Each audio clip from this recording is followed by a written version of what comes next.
गावो सिख सतगुरु के प्यारिओ, गावो सच्ची बाणी, बाणी तां गावो गुरु केरी, बाणियां सिर बाणी।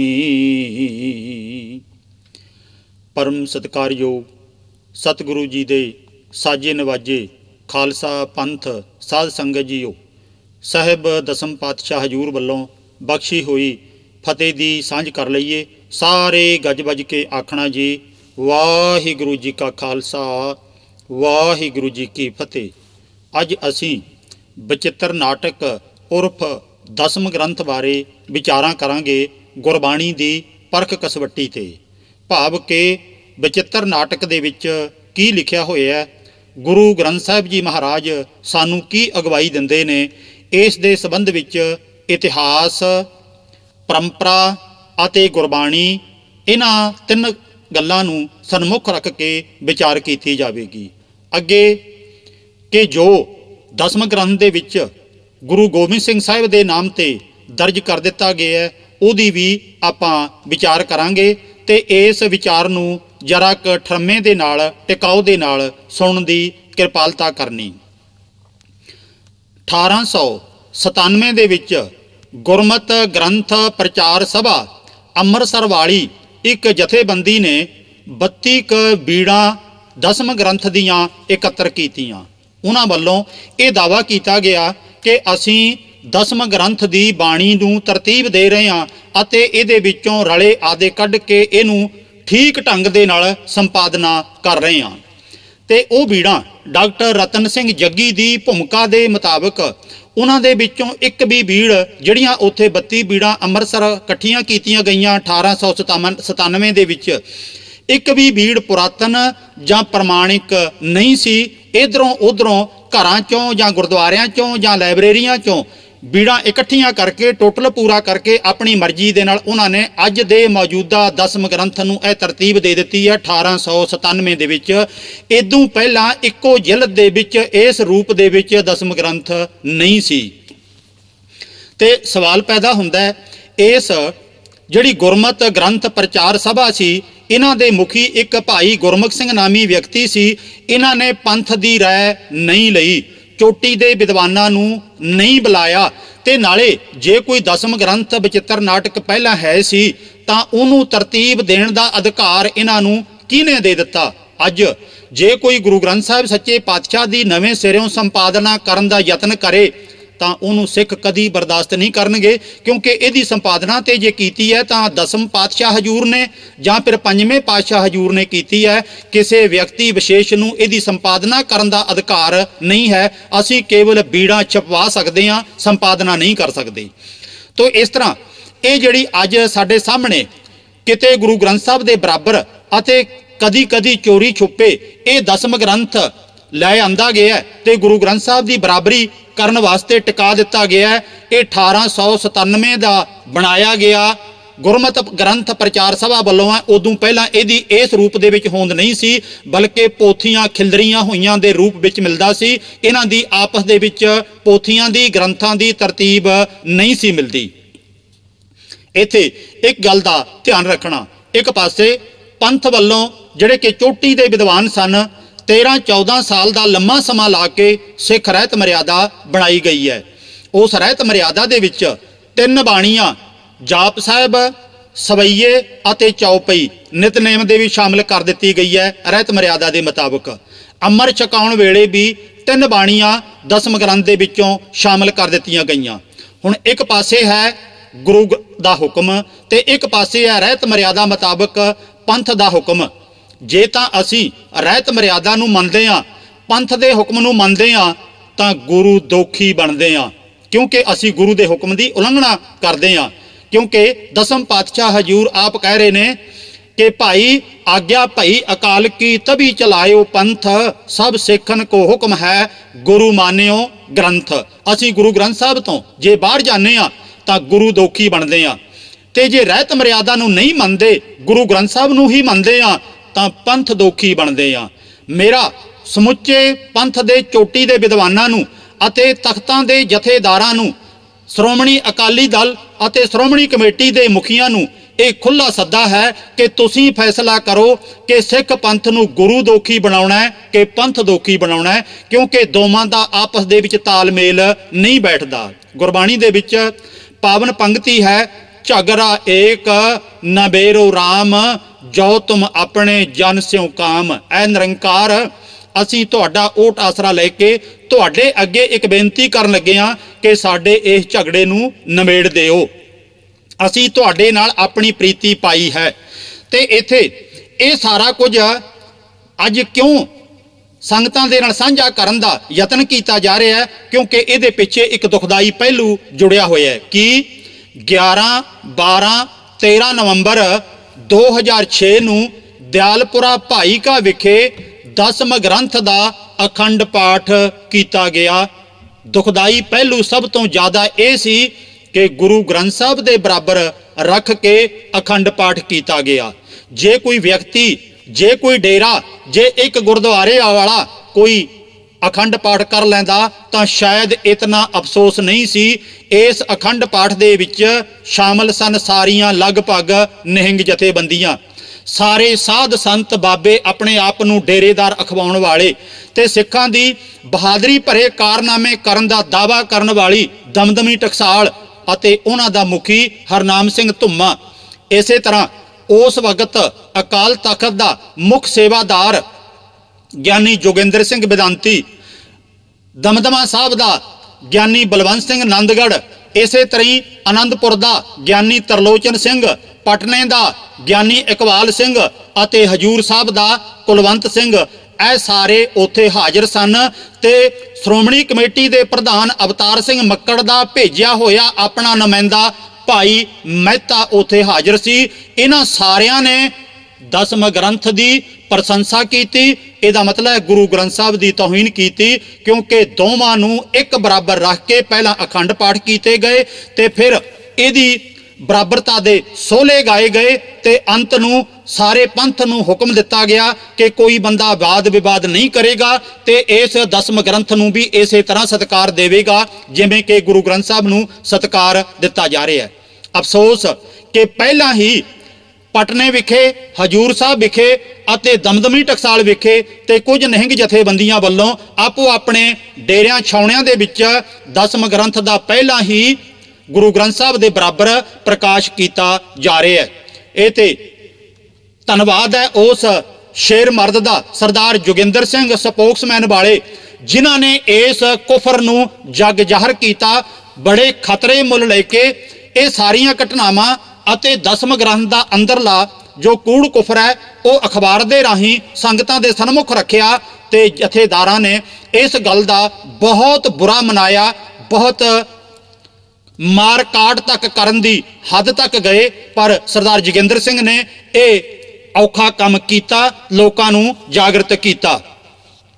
ਇਸ ਤੋਂ ਬਾਅਦ ਸਿੱਖ ਸਟੇਜਾਂ ਦੇ ਉੱਤੇ ਜਦੋਂ ਅਸੀਂ ਆਮ ਕੀਰਤਨੀਆਂ ਨੂੰ, ਪ੍ਰਚਾਰਕਾਂ ਨੂੰ, ਢਾਡੀਆਂ ਨੂੰ, ਕਥਾਵਾਚਕਾਂ ਨੂੰ ਸੁਣਦੇ ਹਾਂ ਤਾਂ ਦਸਮ ਗ੍ਰੰਥ ਦੇ ਵਿੱਚੋਂ ਉਹ ਪ੍ਰਮਾਣ ਆਮ ਦਿੰਦੇ ਸੁਣੇ ਜਾਂਦੇ ਨੇ।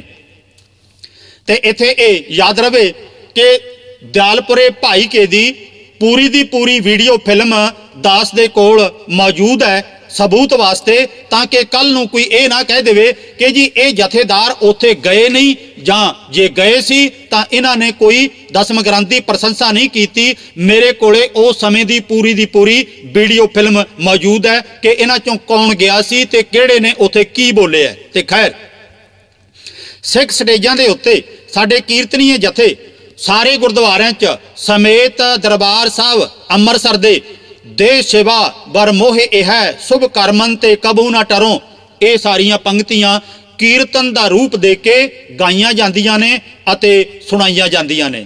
ਜਦੋਂ ਦਸਮ ਪਾਤਸ਼ਾਹ ਹਜੂਰ ਦਾ ਕਿਤੇ ਪ੍ਰਕਾਸ਼ ਦਿਹਾੜਾ ਆਉਂਦਾ ਤਾਂ ਹੇਮਕੁੰਟ ਪਰਬਤ ਹੈ ਜਹਾਂ, ਉਥੇ ਤੈ ਹਮ ਅਧਿਕ ਤਪੱਸਿਆ ਸਾਧੀ ਮਹਾਕਾਲ ਕਾਲ ਕਾ ਅਰਾਧੀ। ਇਹ ਵੀ ਕੀਰਤਨ ਕਰਕੇ ਸੰਗਤਾਂ ਨੂੰ ਗੁੰਮਰਾਹ ਕੀਤਾ ਜਾਂਦਾ ਹੈ ਅਤੇ ਹੇਮਕੁੰਟ ਅਖੌਤੀ ਦੀ ਪ੍ਰਸ਼ੰਸਾ ਕੀਤੀ ਜਾਂਦੀ ਹੈ, ਜਿਹੜਾ ਕਿ ਹੇਮਕੁੰਟ ਅਸਲ ਦੇ ਵਿੱਚ ਪੁਰਾਤਨ ਪੁਰਾਣਿਕ ਗ੍ਰੰਥਾਂ ਦੇ ਵਿੱਚ ਤਾਂ ਹੈ, ਸਿੱਖ ਧਰਮ ਨਾਲ ਇਹਦਾ ਕੋਈ ਸਰੋਕਾਰ ਨਹੀਂ, ਕਿਉਂਕਿ ਦਸਮ ਪਾਤਸ਼ਾਹ ਆਪ ਨਾ ਉੱਥੇ ਤਪੱਸਿਆ ਕਰਨ ਗਏ ਨੇ, ਨਾ ਉਹਦੇ ਕਿਤੇ ਦਰਸ਼ਨ ਕਰਨ ਗਏ ਨੇ। ਇਹ ਕੇਵਲ ਪੁਰਾਣਿਕ ਗ੍ਰੰਥਾਂ ਦੇ ਵਿੱਚੋਂ ਸਾਡੇ ਮੱਥੇ ਮੜ ਦਿੱਤਾ ਗਿਆ ਹੈ। ਇਸੇ ਤਰ੍ਹਾਂ ਮਹਾਕਾਲ ਕਾਲਕਾ ਅਰਾਧੀ ਦਸਮ ਪਾਤਸ਼ਾਹ ਹਜੂਰ ਨੂੰ ਕਾਲਕਾ ਦੇਵੀ, ਚੰਡੀ ਦੇਵੀ, ਦੁਰਗਾ ਦੇਵੀ, ਭਗਵਤੀ ਦੇਵੀ, ਇਹ ਵੱਖੋ ਵੱਖਰੇ ਨਾਵਾਂ ਵਾਲੀਆਂ ਦੇਵੀਆਂ ਭਾਵੇਂ ਸਾਨੂੰ ਪ੍ਰਤੀਤ ਹੁੰਦੀਆਂ ਨੇ, ਪਰ ਐਕਚੁਅਲ ਇਹ ਇੱਕੋ ਹੀ ਦੇਵੀ ਦੇ ਵੱਖੋ ਵੱਖਰੇ ਨਾਮ ਨੇ ਹਿੰਦੂ ਪੁਰਾਣਿਕ ਗ੍ਰੰਥਾਂ ਦੇ ਵਿੱਚ। ਤਾਂ ਸਤਿਗੁਰੂ ਨੂੰ ਅੱਗੋਂ ਹੇ ਰਵ, ਹੇ ਸੱਸ, ਇਹੋ ਜਿਹਾ ਗਾਉਣ ਵਾਲੇ, ਇਹੋ ਜਿਹੇ ਲਿਖਣ ਵਾਲੇ, ਇਹਨਾਂ ਕਵਿਤਾਵਾਂ ਨੂੰ ਉਚਾਰਨ ਵਾਲੇ ਵੀ ਸਿੱਧ ਕਰ ਦਿੱਤਾ ਕਿ ਉਹ ਚੰਦਰਮਾ ਦੇਵਤੇ ਦੇ ਅੱਗੇ ਵੀ ਆਰਾਧਨਾ ਕਰਦੇ ਨੇ, ਉਹ ਸੂਰਜ ਦੀ ਵੀ ਪੂਜਾ ਕਰਦੇ ਨੇ। ਇਸ ਤਰ੍ਹਾਂ ਯਾਤੇ ਪ੍ਰਸੰਨ ਭਏ ਹੈ ਮਹਾਮੁਨ, ਮੁਨੀਆਂ ਨੂੰ ਪ੍ਰਸੰਨ ਕਰ ਰਹੇ ਨੇ। ਤੇ ਅੱਗੋਂ ਸੰਖਨ ਕੀ ਧੁਨ ਘੰਟਨ ਕੀ ਕਰ ਫੂਲਣ ਕੀ ਬਰਖਾ ਬਰਖਾਵੈ, ਇਹ ਵੀ ਸਾਡੇ ਗੁਰਦੁਆਰਿਆਂ 'ਚ ਅਜਿਹੀਆਂ ਕਵਿਤਾਵਾਂ ਰੋਜ਼ਾਨਾ ਗਾਈਆਂ ਜਾ ਰਹੀਆਂ ਨੇ। ਤੇ ਸਤਿਗੁਰੂ ਤੋਂ ਅਖਵਾਇਆ ਜਾ ਰਿਹਾ ਹੈ, ਹਮ ਇਹ ਕਾਜ ਜਗਤ ਮੋ ਆਏ, ਧਰਮ ਹੇਤ ਗੁਰਦੇਵ ਪਠਾਏ। ਸਾਨੂੰ ਧਰਮ ਕਾਰਜ ਕਰਨ ਵਾਸਤੇ ਪ੍ਰਮਾਤਮਾ ਨੇ ਧਰਤੀ ਤੇ ਭੇਜਿਆ। ਤੇ ਇਸ ਤਰ੍ਹਾਂ ਸਤਿਗੁਰੂ ਕਹਿ ਰਹੇ ਨੇ। ਇਦੋਂ ਪਹਿਲਾਂ ਗੁਰੂ ਨਾਨਕ ਸਾਹਿਬ ਕੀ ਕਰਨ ਆਏ ਸੀ? ਬਾਕੀ 9 ਗੁਰੂ ਸਾਹਿਬਾਨ ਕੀ ਧਰਮ ਹੇਤ ਨਹੀਂ ਸੀ ਆਏ, ਪਰ ਅਸਲ ਦੇ ਵਿੱਚ ਇਹ ਪੁਰਾਣਿਕ ਕਹਾਣੀਆਂ ਨੂੰ ਗੁਰੂ ਗੋਬਿੰਦ ਸਿੰਘ ਦੇ ਨਾਮ ਨਾਲ ਜੋੜ ਕੇ ਸਾਨੂੰ ਏਕ ਓਂਕਾਰ ਦੇ ਪੁਜਾਰੀ ਨਾ ਰਹਿਣ ਦੇ ਕੇ ਬਹੁ ਅਵਤਾਰ ਬਾਅਦ 33 ਕਰੋੜ ਦੇਵੀ ਦੇਵਤਿਆਂ ਦੇ ਪੁਜਾਰੀ ਬਣਾਉਣ ਵਾਸਤੇ ਇਹ ਸਾਜ਼ਿਸ਼ ਰਚੀ ਗਈ ਹੈ। 1897 ਤੋਂ ਪਹਿਲਾਂ ਇਹ ਗ੍ਰੰਥ ਹੈ ਨਹੀਂ ਸੀ, ਪਰ ਦਸਮ ਗ੍ਰੰਥ ਇਹਦਾ ਨਾਮ, ਕਦੇ ਦਸਮ ਸ੍ਰੀ ਗੁਰੂ ਗ੍ਰੰਥ ਸਾਹਿਬ ਇਹਦਾ ਨਾਮ, ਤੇ ਕਦੀ ਬਚਿੱਤਰ ਨਾਟਕ ਇਹਦਾ ਨਾਮ, ਕਦੀ ਦਸਮੇਸ਼ ਪਿਤਾ ਕਾ ਗ੍ਰੰਥ ਇਹਦਾ ਨਾਮ, ਅਨੇਕਾਂ ਨਾਮਾਂ ਦੇ ਥੱਲੇ ਇਹ ਅੱਜ ਤੱਕ ਪ੍ਰਚਲਿਤ ਰਿਹਾ ਹੈ। ਅਫਸੋਸ ਕਿ ਸਾਡੀਆਂ ਮੁਖੀ ਜਥੇਬੰਦੀਆਂ ਨੇ ਇਸ ਪਾਸੇ ਕਦੀ ਧਿਆਨ ਹੀ ਨਹੀਂ ਦਿੱਤਾ। ਤਕਰੀਬਨ 1970 ਦੇ ਵਿੱਚ ਗਿਆਨੀ ਭਾਗ ਸਿੰਘ ਨੇ ਬੜੇ ਜਿਗਰੇ ਨਾਲ ਦਸਮ ਗ੍ਰੰਥ ਦੀ ਅਸਲੀਅਤ ਨੂੰ ਨੰਗਾ ਕੀਤਾ ਸੀ, ਤਾਂ ਅਨੇਕ ਸਾਜ਼ਿਸ਼ਾਂ ਰਚ ਕੇ ਉਹਨੂੰ ਪੰਥ ਦੇ ਵਿੱਚੋਂ ਛੇਕਣ ਦਾ ਘਟੀਆ ਕਾਰਜ ਕਰ ਦਿੱਤਾ ਗਿਆ। ਉਹ ਏਡਾ ਵੱਡਾ ਚੋਟੀ ਦਾ ਵਿਦਵਾਨ ਜਿਹੜਾ ਕਿ ਸਾਨੂੰ ਇਹਨਾਂ ਕੁਫਰ ਕਹਾਣੀਆਂ ਤੋਂ ਹਟਾ ਕੇ ਗੁਰੂ ਗ੍ਰੰਥ ਸਾਹਿਬ ਦੇ ਨਾਲ ਜੋੜਨਾ ਚਾਹੁੰਦਾ ਸੀ, ਉਹਨੂੰ ਘਰ ਦੇ ਵਿੱਚ ਬੰਦ ਕਰਕੇ, ਜ਼ਬਾਨ ਨੂੰ ਤਾਲਾਬੰਦੀ ਕਰਕੇ ਬਹਿਣ ਤੇ ਮਜਬੂਰ ਕਰ ਦਿੱਤਾ ਗਿਆ। ਅੰਤ ਨੂੰ ਇਸੇ ਤਰ੍ਹਾਂ ਉਹ ਸੰਸਾਰ ਤੋਂ ਵਿਦਾ ਹੋ ਗਿਆ। 1970 ਤੋਂ ਬਾਅਦ ਕਿਸੇ ਹੋਰ ਵਿਦਵਾਨ ਨੇ ਵੱਡੇ ਪੈਮਾਨੇ ਤੇ ਦਸਮ ਗ੍ਰੰਥ ਦੇ ਬਾਰੇ ਇੰਨਾ ਕੰਮ ਨਹੀਂ ਕੀਤਾ। ਇਹ ਤਕਰੀਬਨ 21ਵੀਂ ਸਦੀ ਦੇ ਵਿੱਚ ਜਾ ਕੇ ਫਿਰ ਬਹੁਤ ਸਾਰੇ ਵਿਦਵਾਨਾਂ ਨੇ ਇਸ ਪਾਸੇ ਕੰਮ ਕਰਨਾ ਸ਼ੁਰੂ ਕੀਤਾ ਹੈ। ਅੱਗੋਂ ਦਸਮ ਗ੍ਰੰਥ ਦੇ ਵਿੱਚੋਂ ਲੈ ਕੇ ਪੰਕਤੀਆਂ ਗੁਰੂ ਤੇਗ ਬਹਾਦਰ ਸਾਹਿਬ ਦੇ ਨਾਲ ਜੋੜੀਆਂ ਜਾਂਦੀਆਂ ਨੇ ਕਿ ਗੁਰੂ ਗੋਬਿੰਦ ਸਿੰਘ ਕਹਿ ਰਹੇ ਨੇ, ਮੁਰਪਿਤ ਪੂਰਬ ਕੀਸ ਪਿਆਨਾ ਭਾਂਤ ਭਾਂਤ ਬਹੁ ਤੀਰਥ ਨਾਨਾ। ਮੇਰੇ ਪਿਤਾ ਜੀ ਪੂਰਬ ਦੀ ਯਾਤਰਾ ਤੇ ਗਏ, ਉੱਥੇ ਬੜੀ ਤੀਰਥ ਯਾਤਰਾ ਕੀਤੀ, ਉੱਥੇ ਸੁਖਣਾ ਸੁਖੀਆਂ ਦੇਵੀ ਦੇਵਤਿਆਂ ਦੀ ਪੂਜਾ ਕੀਤੀ, ਤਾਂ ਉੱਥੇ ਸੋਨਾ ਗਊਆਂ ਆਦਿਕ ਵੀ ਪ੍ਰਯਾਗਰਾਜ ਤੇ ਜਾ ਕੇ ਦਾਨ ਕੀਤੀਆਂ। ਤੇ ਗੁਰੂ ਗੋਬਿੰਦ ਸਿੰਘ ਜੀ ਕਹਿ ਰਹੇ ਨੇ ਅਖੌਤੀ ਤੌਰ ਤੇ ਕਿ ਤਾਂ ਮੇਰਾ ਜਨਮ ਹੋਇਆ ਜਦੋਂ ਇਸ ਤਰ੍ਹਾਂ ਦੇ ਕੰਮ ਗੁਰੂ ਤੇਗ ਬਹਾਦਰ ਨੇ ਕੀਤੇ। ਤੇ ਫਿਰ ਅੱਗੇ ਆਪਾਂ ਇਹ ਵੀ ਵਿਚਾਰ ਕਰ ਲਈਏ ਕਿ ਇਹ ਜਿਹੜੇ ਦਸਮ ਗ੍ਰੰਥ ਅੱਜ ਨਾਮ ਥੱਲੇ ਪ੍ਰਚਲਿਤ ਕਰ ਦਿੱਤਾ ਗਿਆ, ਇਹ ਬਣਿਆ ਕਿਵੇਂ, ਇਹਦੀ ਬੈਕਗ੍ਰਾਉਂਡ ਕੀ ਹੈ, ਇਹਦਾ ਪਿਛੋਕੜ ਕੀ ਹੈ। ਇੱਕ ਹੈ ਮਾਰਕੰਡੇ ਪੁਰਾਣ। ਇਹ ਬੜਾ ਭਾਰੀ ਭਰਕਮ ਵੱਡਾ ਗ੍ਰੰਥ ਹੈ ਤੇ ਇਹਨੂੰ ਸ਼ਿਵ ਜੀ ਦੇ ਨਾਮ ਨਾਲ ਜੋੜਿਆ ਗਿਆ ਹੈ। ਇਹਦੇ ਵਿੱਚ ਮਹਾਕਾਲ ਦੀ ਆਰਾਧਨਾ ਹੈ ਜਾਂ ਸ਼ਿਵ ਦੀ ਆਰਾਧਨਾ ਹੈ। ਤੇ ਮਾਰਕੰਡੇ ਪੁਰਾਣ ਦੇ ਵਿੱਚ ਜੋ ਮਹਾਕਾਲ ਦਾ ਸਰੂਪ ਹੈ ਉਹ ਬੜਾ ਡਰਾਉਣਾ, ਬੜਾ ਭਿਆਨਕ ਹੈ, ਤੇ ਉਹ ਸਰੂਪ ਨੂੰ ਆਪਾਂ ਪੜ੍ਹ ਸਕਦੇ ਹਾਂ ਮਾਰਕੰਡੇ ਪੁਰਾਣ ਦੇ ਵਿੱਚੋਂ। ਇਹਦਾ ਪਹਿਲਾ ਗ੍ਰੰਥ ਹੈ ਮਾਰਕੰਡੇ ਪੁਰਾਣ, ਦੂਜਾ ਹੈ ਸ਼ਿਵ ਪੁਰਾਣ। ਤੇ ਇੱਥੇ ਯਾਦ ਰਵੇ ਸ਼ਿਵ ਪੁਰਾਣ ਦੇ ਵਿੱਚੋਂ ਹੀ ਜਾਪ ਸਾਹਿਬ ਨਾਮ ਦੀ ਬਾਣੀ ਸਿੱਖਾਂ ਦੇ ਨਿਤਨੇਮ ਦਾ ਇੱਕ ਹਿੱਸਾ ਬਣਾ ਦਿੱਤੀ ਗਈ ਹੈ। ਇਹ ਜੋ ਰਚਨਾ ਜਾਪ ਸਾਹਿਬ ਦੀ ਲਈ ਗਈ ਹੈ ਸ਼ਿਵ ਪੁਰਾਣ ਦੇ ਵਿੱਚੋਂ, ਇਹ ਬਕਾਇਦਾ ਪੰਨੇ ਅੱਗੇ ਜਾ ਕੇ ਤੁਹਾਨੂੰ ਦੱਸੇ ਜਾਣਗੇ ਕਿ ਕਿਹੜੇ ਪੰਨੇ ਤੋਂ ਲੈ ਕੇ ਕਿਹੜੇ ਪੰਨੇ ਤੱਕ ਮੌਜੂਦ ਹੈ। ਤਾਂ ਕਈ ਸਵਾਲ ਕਰਦੇ ਨੇ ਸਾਡੇ ਵੀਰ ਭੈਣਾਂ ਜਿਹੜੇ ਕਿ ਗਿਆਨ ਤੋਂ ਸਖਣੇ ਨੇ ਪਰ ਸ਼ਰਧਾ ਬੜੀ ਰੱਖਦੇ ਨੇ। ਉਹ ਕਹਿੰਦੇ ਨੇ ਫਿਰ ਸਾਡਾ ਅੰਮ੍ਰਿਤ ਤੇ ਗਲਤ ਹੋ ਗਿਆ, ਸਾਡੇ ਅੰਮ੍ਰਿਤ ਦਾ ਫਿਰ ਕੀ ਬਣੇਗਾ? मैं तो ये बेनती करिया करदा कि जे पहला गलत हो गया उन्होंने हुण आपां ठीक कर लईए। अज आपां गुरु ग्रंथ साहब की बाणी पढ़ के खंडे की पाहुल जां अमृत छक लईए। अज तक तो असीं शिव पुराण का अमृत छकते रहे हाँ ते शिव जी के चेले बनते रहे हाँ। जे गुरु नानक दे अते अकाल पुरख दे चेले बनना है तां सानूं गुरु ग्रंथ साहब दे विचों बाणी की चोण करनी पैनी है। ते ये रहत मर्यादा दे भी तब्दीलियां पंथ कर सकण दा अधिकार रखदा है ते पहला भी ये रहत मर्यादा पंथ ने ही बनाई है। अगों तिन्ना ग्रंथां ते आधारित है मारकंडे पुराण, शिव पुराण अते तीजा है भागवत पुराण। भागवत पुराण दे विच बहुत सारा जिहड़ा मैटर है, खास करके दसम सकंद दी जिहड़ी कथा है वो है कृष्ण अवतार दे नाल संबंधित है। बहुत इहदा विस्तार होया होया है। कृष्ण जी दीयां लीलावां झाकियां जन्म तो लैके उन्हां दी सारी उम्र दे मुताबिक जो जो काम उन्हां ने कीते तां ओह दसम सकंद दे विच श्री भागवत पुराण दे विच मौजूद है। ते इह भी गुरु गोबिंद सिंह साहिब दे नाम नाल जोड़ के उहदे विच पा दित्ती गई है, जदों कि इह पहलां ही भागवत पुराण दे विच मौजूद है। कुछ फुटकल होर चीज़ां भी इधरों उधरों ग्रंथां चों लैके पाईयां गईयां ने। नवीनता वाली तां इहदे च मौलिक दसम ग्रंथ दे विच कोई एक भी चीज़ नहीं है। सारे दा सारा मैटर हुण ते मीडिया दा युग है, इंटरनेट ते वेख्या जा सकदा है, किताबां चों पढ़िया जा सकदा है, सीढ़ियां तो सुनिया वेख्या जा सकदा है। पन्नेवार विद्वानां ने इहनूं संगतां दे सन्मुख रख दिता है कि किहड़ी रचना किहड़े ग्रंथ चों किन्ने पन्ने तो लैके किन्ने पन्ने तक मौजूद है। जिन्होंने शक है वो पढ़ सकता है। अगों आपां त्रिया चरित्रां दीयां कथावां दे स्रोत वेखना है कि जिहड़ी त्रिया चरित्र लगभग तीजा हिस्सा दसम ग्रंथ दा घेरी बैठी है ते ओहदा स्रोत की है, वो आईयां कित्थों ने? त्रिया चरित्र दीयां अश्लील कहानियां महाभारत दे विचों बहुत सारियां कहानियां लईयां गईयां ने। बैताल पचीसी पुरातन एक पुराणिक ग्रंथ है, बैताल पचीसी उहदे विचों भी यह अश्लील कहानियां लईयां गईयां ने। एक है संघासन बतीसी, विक्रमादत्त नूं उहदा वजीर रोजाना कहानी सुणाउंदा सी, तां इस तरह वो कहानियां भी मौजूद ने। इहदा नाम है संघासन बतीसी। पंचतंत्र भी एक पुरातन पुस्तक है, उहदे लेख तो भी उहदी किताब दे विचों भी बहुत सारियां कथावां लईयां गईयां ने। कथा साहित सागर एक ग्रंथ चों मैटर लिया गया है। अल्फ लैला किताब दे विचों कहानियां लईयां ने। अयार दानस अते होर जो प्रचलित कहानियां सन समाज दे विच, जिहड़ियां लिखत दे विच भावें नहीं सी पर लोकां दी ज़बान ते चढ़ियां सी, ते ओह कहानियां भी मौजूद ने।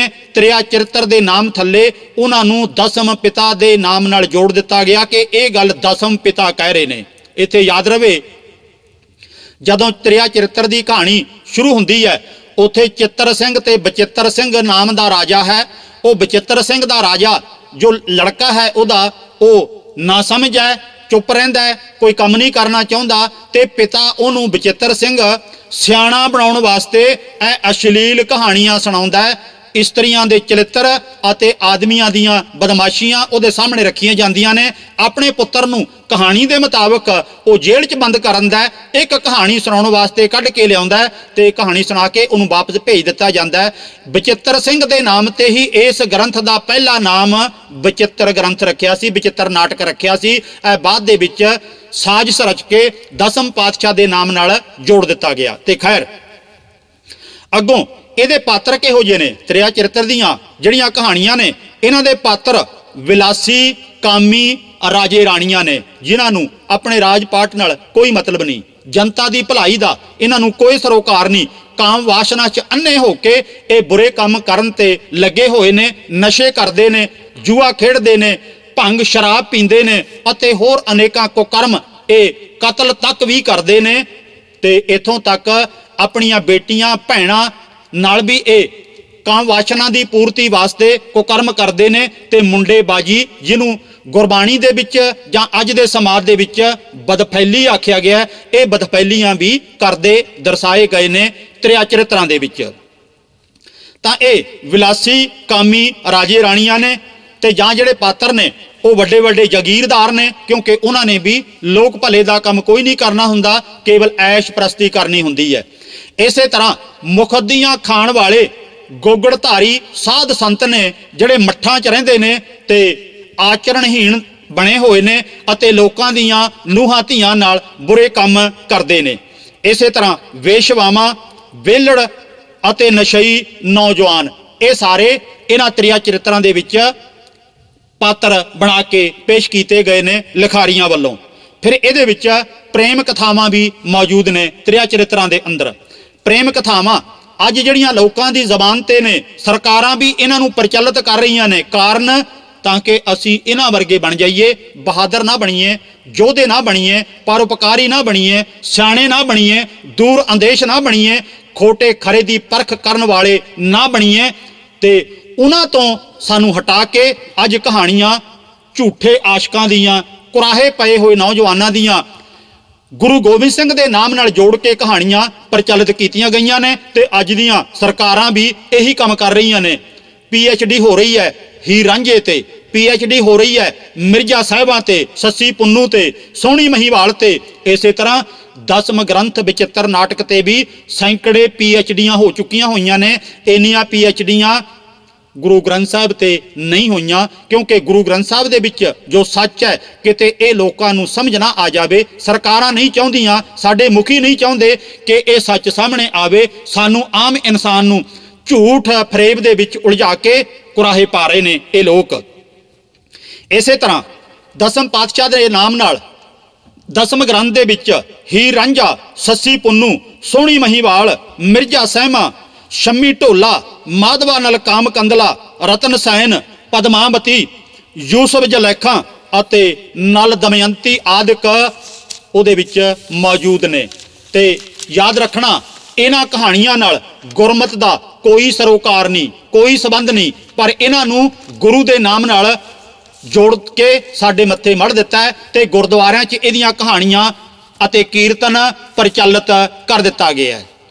ਅੱਗੋਂ ਜਿਸ ਦੇਵੀ ਦੀ ਪੂਜਾ ਇਸ ਦਸਮ ਗ੍ਰੰਥ ਦੇ ਵਿੱਚ ਕਵੀ ਨੇ ਬਹੁਤੀ ਕੀਤੀ ਹੈ, ਅੱਗੋਂ ਜਿਸ ਕਵੀ ਨੇ ਦੇਵੀ ਨੂੰ ਆਪਣਾ ਇਸ਼ਟ ਬਣਾ ਕੇ ਸਾਡੇ ਸਾਹਮਣੇ ਪੇਸ਼ ਕੀਤਾ, ਜਰਾ ਕ ਉਹਦੀ ਸ਼ਕਲ ਅਤੇ ਉਹਦਾ ਪਹਿਰਾਵਾ ਵੀ ਧਿਆਨ ਮਾਰ ਲੈਣਾ। ਅੰਦਰਲੀ ਲਿਖਤ ਦੇ ਮੁਤਾਬਕ ਕਵੀ ਕਹਿੰਦਾ ਹੈ, ਮੂਲ ਕੀ ਮਾਲ ਦਿਸ਼ਾਨ ਕੇ ਅੰਬਰ, ਆਮ ਕੀ ਉਹ ਗਲ ਮੈਂ ਅਸਭਾਰੋ, ਲੋਚਨ ਲਾਲ ਕਿਰਾਲ ਦਿਪੈ ਦਊ, ਕਾਲ ਬਿਰਾਜਤ ਹੈ ਅਸਿਆਰੋ। ਇਹ ਜਿਹੜੀ ਦੇਵੀ ਹੈ ਜਿਹਨੂੰ ਆਪਣਾ ਇਸ਼ਟ ਮੰਨਦਾ ਕਵੀ, ਉਹ ਕਹਿੰਦਾ ਅਲਫ ਨੰਗੀ ਰਹਿੰਦੀ ਹੈ, ਹੱਦ ਹੋ ਗਈ ਹੈ। ਆਮ ਔਰਤ ਕੱਪੜੇ ਉਤਾਰ ਦੇਵੇ ਤਾਂ ਸਮਾਜ ਉਹਨੂੰ ਇੱਜ਼ਤਦਾਰ ਇਸਤਰੀ ਨਹੀਂ ਮੰਨਦਾ, ਪਰ ਇੱਥੇ ਪੂਜਣਯੋਗ ਔਰਤ ਅਲਫ ਨੰਗੀ ਖੜੀ ਹੈ। ਤੇ ਉਹਨੇ ਫਿਰ ਅੱਗੋਂ ਕੀ ਕੀਤਾ, ਕਹਿੰਦੇ ਸਿਰ, ਇਨਸਾਨਾਂ ਦੇ ਸਿਰ ਕੱਟ ਕੇ ਉਹਨਾਂ ਦਾ ਹਾਰ ਬਣਾ ਕੇ ਆਪਣੇ ਗਲ 'ਚ ਪਾ ਲਿਆ। ਤੇ ਫਿਰ ਉਹਦੀਆਂ ਅੱਖਾਂ ਲਾਲ ਨੇ ਤੇ ਉਹਨੇ ਖੰਡਾ ਕਿਰਪਾਨ ਕੋਲੇ ਪਕੜੀ ਹੋਈ ਹੈ ਤੇ ਮੈਦਾਨ 'ਚ ਨਿੱਤਰ ਪਈ ਹੈ। ਤੇ ਮੈਦਾਨ 'ਚ ਜੇ ਉਹਨੇ ਆਉਣਾ ਹੀ ਸੀ ਤਾਂ ਕੱਪੜੇ ਉਤਾਰਨ ਦੀ ਤੇ ਕੋਈ ਲੋੜ ਨਹੀਂ ਸੀ, ਕੱਪੜੇ ਪਹਿਨ ਕੇ ਵੀ ਆ ਸਕਦੀ ਸੀ, ਪਰ ਇਸ ਕਵੀ ਦਾ ਇਸ਼ਟ ਹੈ ਜਿਹੜਾ ਇਸੇ ਤਰ੍ਹਾਂ ਦਾ ਹੀ ਹੈ। ਫਿਰ ਇਹਦਾ ਸਰੂਪ ਬਕਾਇਦਾ ਉਹਨੇ ਬਿਆਨ ਕੀਤਾ ਹੋਇਆ ਹੈ। ਜਿਹੜਾ ਲਿਖਾਰੀ ਹੈ ਉਹ ਕਹਿ ਰਿਹਾ ਹੈ, ਕਿਰਪਾ ਕਰੀ ਹਮ ਪਰ ਜਗ ਮਾਤਾ, ਗ੍ਰੰਥ ਕਰਾ ਪੂਰਨ ਸੁਭਰਾਤਾ। ਇਸ ਦੇਵੀ ਨੇ ਮੇਰੇ ਤੇ ਕਿਰਪਾ ਕੀਤੀ, ਜਿਹੜੀ ਕਿ ਜਗਤ ਦੀ ਮਾਂ ਹੈ, ਜਗਤ ਜਨਨੀ ਹੈ, ਤੇ ਮੇਰਾ ਇਹ ਗ੍ਰੰਥ ਜਿਹਨੂੰ ਕਿ ਵਿਚਿੱਤਰ ਨਾਟਕ ਦਸਮ ਗ੍ਰੰਥ ਕਹਿੰਦੇ ਨੇ, ਇਹ ਪੂਰਾ ਹੋ ਗਿਆ ਦੇਵੀ ਦੀ ਕਿਰਪਾ ਦੇ ਨਾਲ। ਕੀ ਗੁਰੂ ਗੋਬਿੰਦ ਸਿੰਘ ਸਾਹਿਬ ਸੱਚੇ ਪਾਤਸ਼ਾਹ ਇੱਕ ਦੇਵੀ ਦੀ ਕਿਰਪਾ ਨਾਲ ਆਪਣਾ ਗ੍ਰੰਥ ਪੂਰਾ ਕਰ ਰਹੇ ਨੇ, ਜਾਂ ਜੇ ਉਹਨਾਂ ਨੇ ਕੁਝ ਲਿਖਣਾ ਸੀ ਤਾਂ ਅਕਾਲ ਪੁਰਖ ਦਾ ਨਾਮ ਵਰਤ ਕੇ ਕੁਝ ਨਾ ਕੁਝ ਲਿਖਣਾ ਸੀ। ਤੇ ਫਿਰ ਇਥੋਂ ਤੱਕ ਇਹ ਕਵੀ ਲਿਖਦਾ ਹੈ, ਸੁਣਾ ਗੁੰਗ ਜੋ ਜਾਹੇ ਸੁਖ ਰਸ ਨਾ ਪਾਵਈ। ਜੇ ਗੂੰਗਾ ਵਿਅਕਤੀ ਵੀ ਦਸਮ ਗ੍ਰੰਥ ਨੂੰ ਸੁਣ ਲਵੇ, ਕਹਿੰਦੇ ਉਹਨੂੰ ਬੋਲਣਾ ਆ ਜਾਂਦਾ ਹੈ। ਤੇ ਫਿਰ ਸੁਣੈ ਮੂੜ ਚਿਤ ਲਾਏ ਚਤਰਤਾ ਆਵਈ। ਜਿਹੜਾ ਕਹਿੰਦੇ ਮੂਰਖ ਬੰਦਾ ਵੀ ਇਹਨੂੰ ਸੁਣ ਲਵੇ, ਉਹ ਚਲਾਕ ਸਿਆਣਾ ਚਤਰ ਹੋ ਜਾਂਦਾ ਹੈ। ਹੈਰਾਨੀ ਦੀ ਗੱਲ ਹੈ ਕਿ ਅੱਜ ਤੱਕ ਦਸਮ ਗ੍ਰੰਥ ਨੂੰ ਪੜ੍ਹਨ ਵਾਲੇ ਚਤਰ ਨਹੀਂ ਹੋਏ, ਸਿਆਣੇ ਨਹੀਂ ਹੋਏ। ਅੱਜ ਤੱਕ ਵੀ ਨਾ ਸਮਝਦੇ, ਨਾ ਸਮਝ ਤੁਰੇ ਫਿਰਦੇ ਨੇ, ਬਲਕਿ ਗੁਰੂ ਗ੍ਰੰਥ ਸਾਹਿਬ ਤੋਂ ਬੇਮੁਖ ਹੋ ਕੇ ਹੋਰ ਕਮਲੇ ਬਣ ਗਏ ਨੇ। ਤੇ ਇਹਦੇ ਫਿਰ ਕਵੀ ਕੌਣ ਸਨ? ਦਸਮ ਗ੍ਰੰਥ ਦੇ ਲਿਖਣ ਵਾਲੇ ਕਵੀ ਕੌਣ ਸਨ? ਜੋੜ ਤਾਂ ਦਿੱਤਾ ਗਿਆ ਗੁਰੂ ਗੋਬਿੰਦ ਸਿੰਘ ਸਾਹਿਬ ਦੇ ਨਾਮ ਨਾਲ। ਸਾਡੇ ਕਹਿੰਦੇ ਕਹਾਉਂਦੇ ਪ੍ਰੋਫੈਸਰਾਂ ਨੇ, ਯੂਨੀਵਰਸਿਟੀਆਂ ਦੇ ਡਾਕਟਰਾਂ ਨੇ, ਜਿਨ੍ਹਾਂ ਨੇ ਵੱਡੀਆਂ ਵੱਡੀਆਂ ਡਿਗਰੀਆਂ ਲਈਆਂ ਹੋਈਆਂ ਨੇ ਅਤੇ ਬਹੁਤ ਉੱਚੀਆਂ ਕੁਰਸੀਆਂ ਤੇ ਬੈਠੇ ਨੇ, ਭਾਰੀ ਤਨਖਾਹਾਂ ਲੈ ਰਹੇ ਨੇ, ਤੇ ਪੰਥਕ ਸਾਹਿਤਕਾਰ, ਪੰਥਕ ਕਵੀ, ਪੰਥਕ ਇਤਿਹਾਸਕਾਰ ਹੋਣ ਦਾ ਦਾਅਵਾ ਵੀ ਕਰਦੇ ਨੇ। ਇੱਥੋਂ ਤੱਕ ਸਿੱਖ ਰਿਲੀਜਨ ਡਿਪਾਰਟਮੈਂਟ ਦੇ ਹੈੱਡ ਬਣੇ ਹੋਏ ਨੇ, ਮੁਖੀ ਬਣੇ ਹੋਏ ਨੇ ਸਿੱਖ ਧਰਮ ਦੇ, ਤੇ ਉਹਨਾਂ ਸਿੱਖ ਧਰਮ ਦੇ ਮੁਖੀਆਂ ਨੇ ਕਦੀ ਹਿੰਮਤ ਨਹੀਂ ਕੀਤੀ ਕਿ ਇਸ ਸੱਚ ਨੂੰ ਲੋਕਾਂ ਦੇ ਸਾਹਮਣੇ ਲਿਆਂਦਾ ਜਾਵੇ। ਸਗੋਂ ਇਹ ਕਹਿੰਦੇ ਰਹੇ ਨੇ ਕਿ ਗੁਰੂ ਗੋਬਿੰਦ ਸਿੰਘ ਸਾਹਿਬ ਦਾ ਆਪਣਾ ਛੋਟੇ ਹੁੰਦਿਆਂ ਦਾ ਨਾਮ ਰਾਮ ਅਤੇ ਸ਼ਾਮ ਸੀ। ਮਾਤਾ ਗੁਜਰੀ ਜੀ ਗੁਰੂ ਗੋਬਿੰਦ ਸਿੰਘ ਸਾਹਿਬ ਨੂੰ ਹੀ ਕਦੀ ਰਾਮ ਕਹਿ ਕੇ ਬੁਲਾਉਂਦੇ ਸੀ ਤੇ ਕਦੀ ਸ਼ਾਮ ਕਹਿ ਕੇ ਬੁਲਾਉਂਦੇ ਸੀ। ਤੇ ਗੁਰੂ ਪਿਆਰ ਵਾਲਿਓ, ਕਿਤੇ ਵੀ ਇਤਿਹਾਸ ਦੇ ਵਿੱਚ ਇਹ ਜ਼ਿਕਰ ਨਹੀਂ ਮਿਲਦਾ ਕਿ ਮਾਤਾ ਜੀ ਛੋਟੇ ਹੁੰਦਿਆਂ ਗੁਰੂ ਗੋਬਿੰਦ ਸਿੰਘ ਨੂੰ ਰਾਮ ਤੇ ਸ਼ਾਮ ਕਹਿੰਦੇ ਹੋਣ।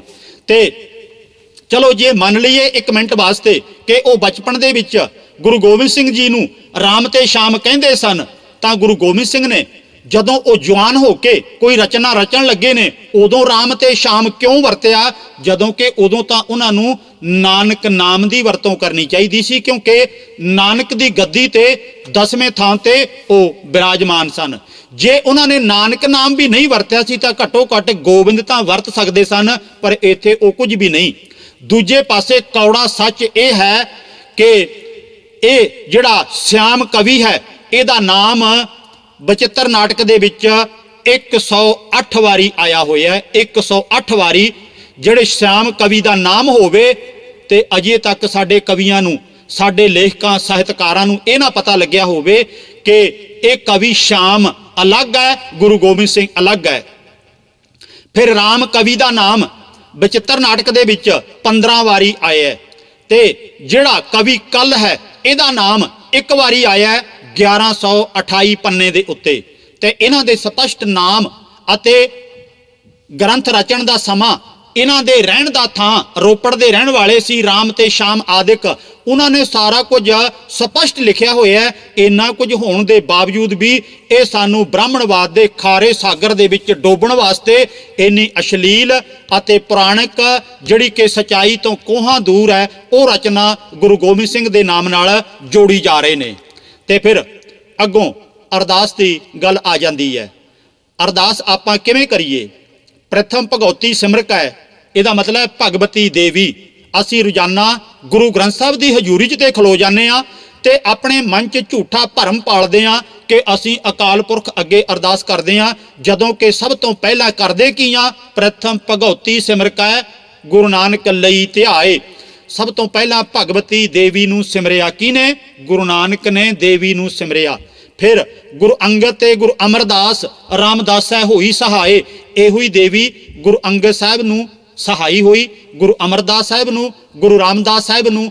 ਇਹਨਾਂ ਦੀ ਸਹਾਇਤਾ ਕਰਨ ਵਾਸਤੇ ਦੇਵੀ ਨੇ ਕਿਰਪਾ ਕੀਤੀ। ਤੇ ਬਾਕੀ 9 ਪਾਤਸ਼ਾਹੀਆਂ ਦਾ ਜ਼ਿਕਰ ਇਸ ਗ੍ਰੰਥ ਦੇ ਵਿੱਚ ਇਸੇ ਤਰ੍ਹਾਂ ਹੀ ਹੋਇਆ ਕਿ ਦੇਵੀ ਨੇ ਹੀ ਕਿਰਪਾ ਕਰਕੇ ਇਹਨਾਂ ਗੁਰੂਆਂ ਤੋਂ ਇੰਨਾ ਕੁ ਕੰਮ ਕਰਵਾ ਲਿਆ, ਨਹੀਂ ਤੇ ਇਹ ਸ਼ਾਇਦ ਇੰਨਾ ਕੰਮ ਵੀ ਨਹੀਂ ਕਰ ਸਕਦੇ ਸੀ। ਹੁਣ ਸੋਚਣਾ ਅਸੀਂ ਹੈ ਕਿ ਅਸੀਂ ਅਕਾਲ ਪੁਰਖ ਅੱਗੇ ਅਰਦਾਸ ਕਰਨੀ ਹੈ, ਪ੍ਰਥਮ ਅਕਾਲ ਪੁਰਖ ਜੀ ਸਿਮਰ ਕੇ ਕਰਨੀ ਹੈ ਜਾਂ ਫਿਰ ਪ੍ਰਥਮ ਭਗਉਤੀ ਸਿਮਰ ਕੇ ਕਰਨੀ ਹੈ। ਕਈ ਵੀਰ ਕਹਿੰਦੇ ਨੇ, ਕਹਿੰਦੇ ਜੀ ਭਗਉਤੀ ਤੇ ਤਲਵਾਰ ਨੂੰ ਆਖਿਆ, ਸਿੱਖ ਤਲਵਾਰ ਦਾ ਪੁਜਾਰੀ ਨਹੀਂ ਹੈ, ਤਲਵਾਰ ਇੱਕ ਹਥਿਆਰ ਹੈ।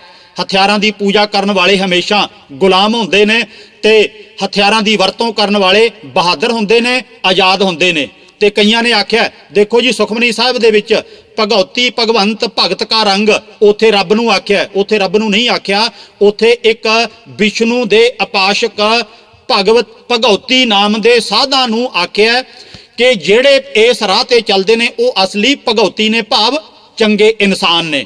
ਤੇ ਇੱਥੇ ਅਸੀਂ ਦੇਵੀ ਦੀ ਪੂਜਾ ਕਰ ਰਹੇ ਹਾਂ। ਭਾਈ ਕਾਹਨ ਸਿੰਘ ਨਾਭਾ ਦਾ ਗੁਰਮਤਿ ਮਾਰਤੰਡ ਅਤੇ ਮਹਾਨ ਕੋਸ਼ ਪੜ੍ਹ ਕੇ ਵੇਖ ਲੈਣਾ, ਉੱਥੇ ਕਈ ਅਰਥ ਕੀਤੇ ਨੇ ਭਾਈ ਕਾਹਨ ਸਿੰਘ ਨਾਭਾ ਨੇ ਭਗਉਤੀ ਦੇ, ਪੂਰੀ ਗੱਲ ਕਲੀਅਰ ਹੋ ਜਾਂਦੀ ਹੈ। ਫਿਰ ਆ ਜਿਹੜੀ ਭਗਉਤੀ ਭਗਵਤੀ ਦੇਵੀ ਪੈਦਾ ਕਿਵੇਂ ਹੋਈ? ਦੁਰਗਾ ਦੇਵੀ ਜੰਗ ਦੇ ਵਿੱਚ ਕਮਜ਼ੋਰ ਪੈ ਗਈ ਤੇ ਦੁਰਗਾ ਆਪ ਜਦੋਂ ਜੰਗ ਦੇ ਵਿੱਚ ਹਾਰਨ ਲੱਗੀ, ਉਹਨੇ ਕਹਿੰਦੇ ਮਹਾਕਾਲ ਦੇ ਅੱਗੇ ਆਰਾਧਨਾ ਅਰਦਾਸ ਕੀਤੀ ਤੇ ਮਹਾਕਾਲ ਨੇ ਕਿਰਪਾ ਕਰਕੇ ਦੁਰਗਾ ਦੇਵੀ ਦਾ ਮੱਥਾ ਫੋੜ ਦਿੱਤਾ। ਮੱਥਾ ਫੋੜਨ ਤੋਂ ਬਾਅਦ ਚੰਡੀ, ਚੰਡਕਾ ਜਾਂ ਕਾਲੀ ਦੇਵੀ ਇਹ ਦੁਰਗਾ ਦੇ ਮੱਥੇ ਚੋਂ ਨਿਕਲੇ ਤੇ ਸਮੇਤ ਹਥਿਆਰਾਂ ਦੇ ਸਾਰੇ ਹਥਿਆਰ ਵੀ ਇਹਨੇ ਪਹਿਨੇ ਹੋਏ ਨੇ, ਪਰ ਕੱਪੜਾ ਕੋਈ ਨਹੀਂ ਪਹਿਨਿਆ। ਹਾਂ, ਮਨੁੱਖੀ ਸਿਰਾਂ ਦੀ ਕੱਟ ਕੇ ਮਾਲਾ ਆਪਣੇ ਗਲ 'ਚ ਇਹਨੇ ਜ਼ਰੂਰ ਪਹਿਨ ਲਈ। ਕਹਾਣੀ ਦੇ ਮੁਤਾਬਕ ਹੈਰਾਨੀ ਹੁੰਦੀ ਹੈ ਕਿ ਮੱਥਾ ਫੋੜ ਕੇ ਵੀ ਕਦੇ ਦੇਵੀਆਂ ਦੇਵਤੇ ਪ੍ਰਗਟ ਹੁੰਦੇ ਨੇ ਤੇ ਸਮੇਤ ਹਥਿਆਰਾਂ ਦੇ ਪ੍ਰਗਟ ਹੁੰਦੇ ਨੇ, ਤੇ ਮਨੁੱਖੀ ਸਿਰਾਂ ਦੀ ਮਾਲਾ ਪਹਿਨ ਕੇ ਪ੍ਰਗਟ ਹੁੰਦੇ ਨੇ, ਤੇ ਉਹ ਫਿਰ ਮੱਥੇ ਚੋਂ ਨਿਕਲੀ ਹੋਈ ਚੰਡੀ ਦੇਵੀ ਨੇ ਅਨੇਕਾਂ ਅਰਬਾਂ ਖਰਬਾਂ ਦੁਸ਼ਮਣਾਂ ਨਾਲ ਮੁਕਾਬਲਾ ਕੀਤਾ, ਉਹਨਾਂ ਨੂੰ ਮਾਰ ਦਿੱਤਾ। ਤੇ ਇਸ ਤਰ੍ਹਾਂ ਦੀ ਇਹ ਲੰਬੀ ਚੌੜੀ ਕਹਾਣੀ ਪ੍ਰਚਲਿਤ ਕਰ ਦਿੱਤੀ ਗਈ ਹੈ। ਤਾਂ ਇਸ ਤਰ੍ਹਾਂ ਜਦੋਂ ਅਸੀਂ ਦੇਖਦੇ ਹਾਂ, ਇਹ ਜਿਹੜੀ ਜਾਪ ਬਾਣੀ ਦਾ ਪਿੱਛੇ ਮੈਂ ਜ਼ਿਕਰ ਕੀਤਾ ਸੀ, ਇਹ 10ਵੇਂ ਗ੍ਰੰਥ ਦੇ ਪੰਨਾ ਨੰਬਰ 539 ਤੋਂ ਲੈ ਕੇ 561 ਤੱਕ ਵੇਖੀ ਜਾ ਸਕਦੀ ਹੈ, ਜਾਪ ਸਾਹਿਬ ਨਾਮ ਦੀ ਬਾਣੀ।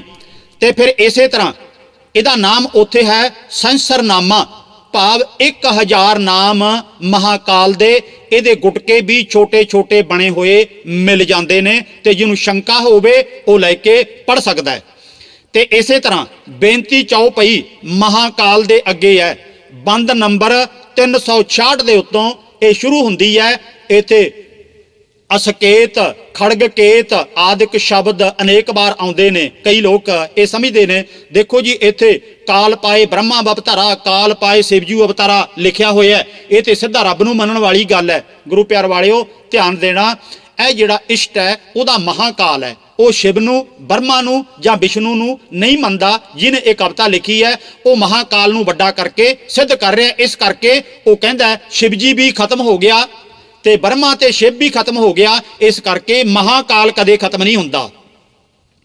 ਇਹ ਇਥੋਂ ਚੁੱਕ ਕੇ ਨਿਤਨੇਮ ਦੇ ਵਿੱਚ ਚੀਜ਼ਾਂ ਪਾ ਲਈਆਂ ਗਈਆਂ ਨੇ। ਇਸੇ ਤਰ੍ਹਾਂ ਇਹਨਾਂ ਤੇ ਪਾਤਸ਼ਾਹੀ 10ਵੀਂ ਆਦਿਕ ਵੀ ਨਹੀਂ ਲਿਖਿਆ ਹੋਇਆ। ਨਾਨਕ ਨਾਮ ਦੀ ਕਿਤੋਂ ਵਰਤੋਂ ਕਿਤੇ ਵੀ ਨਹੀਂ ਕੀਤੀ ਹੋਈ, ਤੇ ਸਵਈਏ ਅਤੇ ਕਵਿਤ ਵੀ ਇਸੇ ਤਰ੍ਹਾਂ ਨਾਨਕ ਨਾਮ ਤੋਂ ਪਾਤਸ਼ਾਹੀ 10ਵੀਂ ਤੋਂ ਬਿਨਾਂ ਨੇ। ਅੱਜ ਜੇ ਪਾਤਸ਼ਾਹੀ 10ਵੀਂ ਸਾਨੂੰ ਕਿਤੇ ਨਜ਼ਰ ਆਉਂਦਾ ਲਿਖਿਆ ਹੋਇਆ ਤਾਂ ਇਹ ਪ੍ਰਕਾਸ਼ਕਾਂ ਨੇ, ਛਾਪਕਾਂ ਨੇ ਜਾਂ ਜਥੇਬੰਦੀਆਂ ਨੇ ਗੁਟਕਿਆਂ ਦੇ ਉੱਤੇ ਆਪ ਪਾ ਲਿਆ। ਇਹ 10ਵੇਂ ਗ੍ਰੰਥ ਦੇ ਵਿੱਚ ਪਾਤਸ਼ਾਹੀ 10ਵੀਂ ਨਹੀਂ ਹੈ। ਤੇ ਫਿਰ ਅਵਤਾਰਵਾਦ 10ਵੇਂ ਗ੍ਰੰਥ ਦੇ ਵਿੱਚ ਉਭਾਰਿਆ ਗਿਆ, ਬਹੁਤ ਜ਼ਿਆਦਾ ਇਹਨੂੰ ਸਾਹਮਣੇ ਲਿਆਉਣ ਦਾ ਯਤਨ ਕੀਤਾ ਗਿਆ। ਇਹਦੇ ਵਿੱਚ 24 ਅਵਤਾਰਾਂ ਦੇ ਜੀਵਨ ਦੇ ਨਾਲ ਬੇਅੰਤ ਪੰਨੇ ਭਰੇ ਪਏ ਵੇਖੇ ਜਾ ਸਕਦੇ ਨੇ। 24 ਅਵਤਾਰਾਂ ਬਾਰੇ ਇਹਨਾਂ ਵਧਾ ਚੜਾ ਕੇ ਲਿਖਿਆ ਕਿ ਪ੍ਰਮਾਤਮਾ ਨੂੰ ਭੁਲਾ ਦਿੱਤਾ ਗਿਆ, 10 ਪਾਤਸ਼ਾਹੀਆਂ ਨੂੰ ਭੁਲਾ ਦਿੱਤਾ ਗਿਆ। ਕ੍ਰਿਸ਼ਨ ਜੀ ਬਾਰੇ ਤਾਂ ਇਤਨੀ ਬੜੀ ਲੰਮੀ ਕਥਾ ਦਿੱਤੀ ਹੋਈ ਹੈ ਭਾਗਵਤ ਪ੍ਰਵਾਨ ਦੇ 10ਵੇਂ ਸਕੰਦ ਵਿੱਚ, ਜਿਸ ਨੂੰ ਮੁਕਾਉਣਾ ਵੀ ਚਾਹੀਏ ਤਾਂ ਵੀ ਨਹੀਂ ਮੁੱਕਦੀ, ਜਦੋਂ ਕਿ ਉਹਦੀ ਇਤਨੀ ਲੋੜ ਹੀ ਨਹੀਂ ਸੀ। ਤੇ ਗੁਰਬਾਣੀ ਤੇ ਅਵਤਾਰਵਾਦ ਬਾਰੇ ਸਪਸ਼ਟ ਸਾਨੂੰ ਦੱਸ ਰਹੀ ਹੈ, ਨਾ ਦੇਵ ਦਾਨਵਾ ਨਰਾ, ਨਾ ਸਿੱਧ ਸਾਧਕਾ ਧਰਾ, ਅਸਤ ਏਕ ਦਿਗਰ ਕੋਈ, ਏਕ ਤੂੰ। ਇਸੇ ਤਰ੍ਹਾਂ ਦੇਵੀ ਦੇਵਾ ਮੂਲ ਹੈ ਮਾਇਆ। ਅੱਗੋਂ ਗੁਰਬਾਣੀ ਸਾਨੂੰ ਸਮਝਾਉਂਦੀ ਹੈ, ਤੁਮ ਕਹੀਤ ਹੋ ਆਦ ਭਵਾਨੀ, ਮੁਕਤ ਕੀ ਬਰੀਆ ਕਹਾਂ ਛੁਪਾਨੀ। ਇਹ ਦੇਵੀ ਮੁਕਤੀ ਦੇਣ ਵਕਤ ਕਿੱਥੇ ਚਲੀ ਗਈ ਸੀ? ਇਹ ਤਾਂ ਭੈਰੋਂ ਵਰਗੇ ਆਖੇ ਜਾਂਦੇ ਦੇਵਤਿਆਂ ਤੋਂ ਡਰਦੀ ਮਾਰੀ ਆਪ ਹੀ ਦੌੜ ਕੇ ਪਹਾੜਾਂ 'ਚ ਲੁਕ ਗਈ ਸੀ।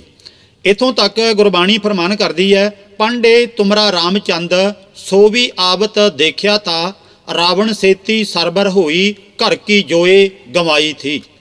ਇਥੋਂ ਤੱਕ शिव शिव करते जो नर ध्यावै, बरद चढ़ै डौरू टमकावै, महामाई की पूजा करै, नर सै नार होए अवतरै। इथों तक गुरबाणी च करड़े शब्द मौजूद ने।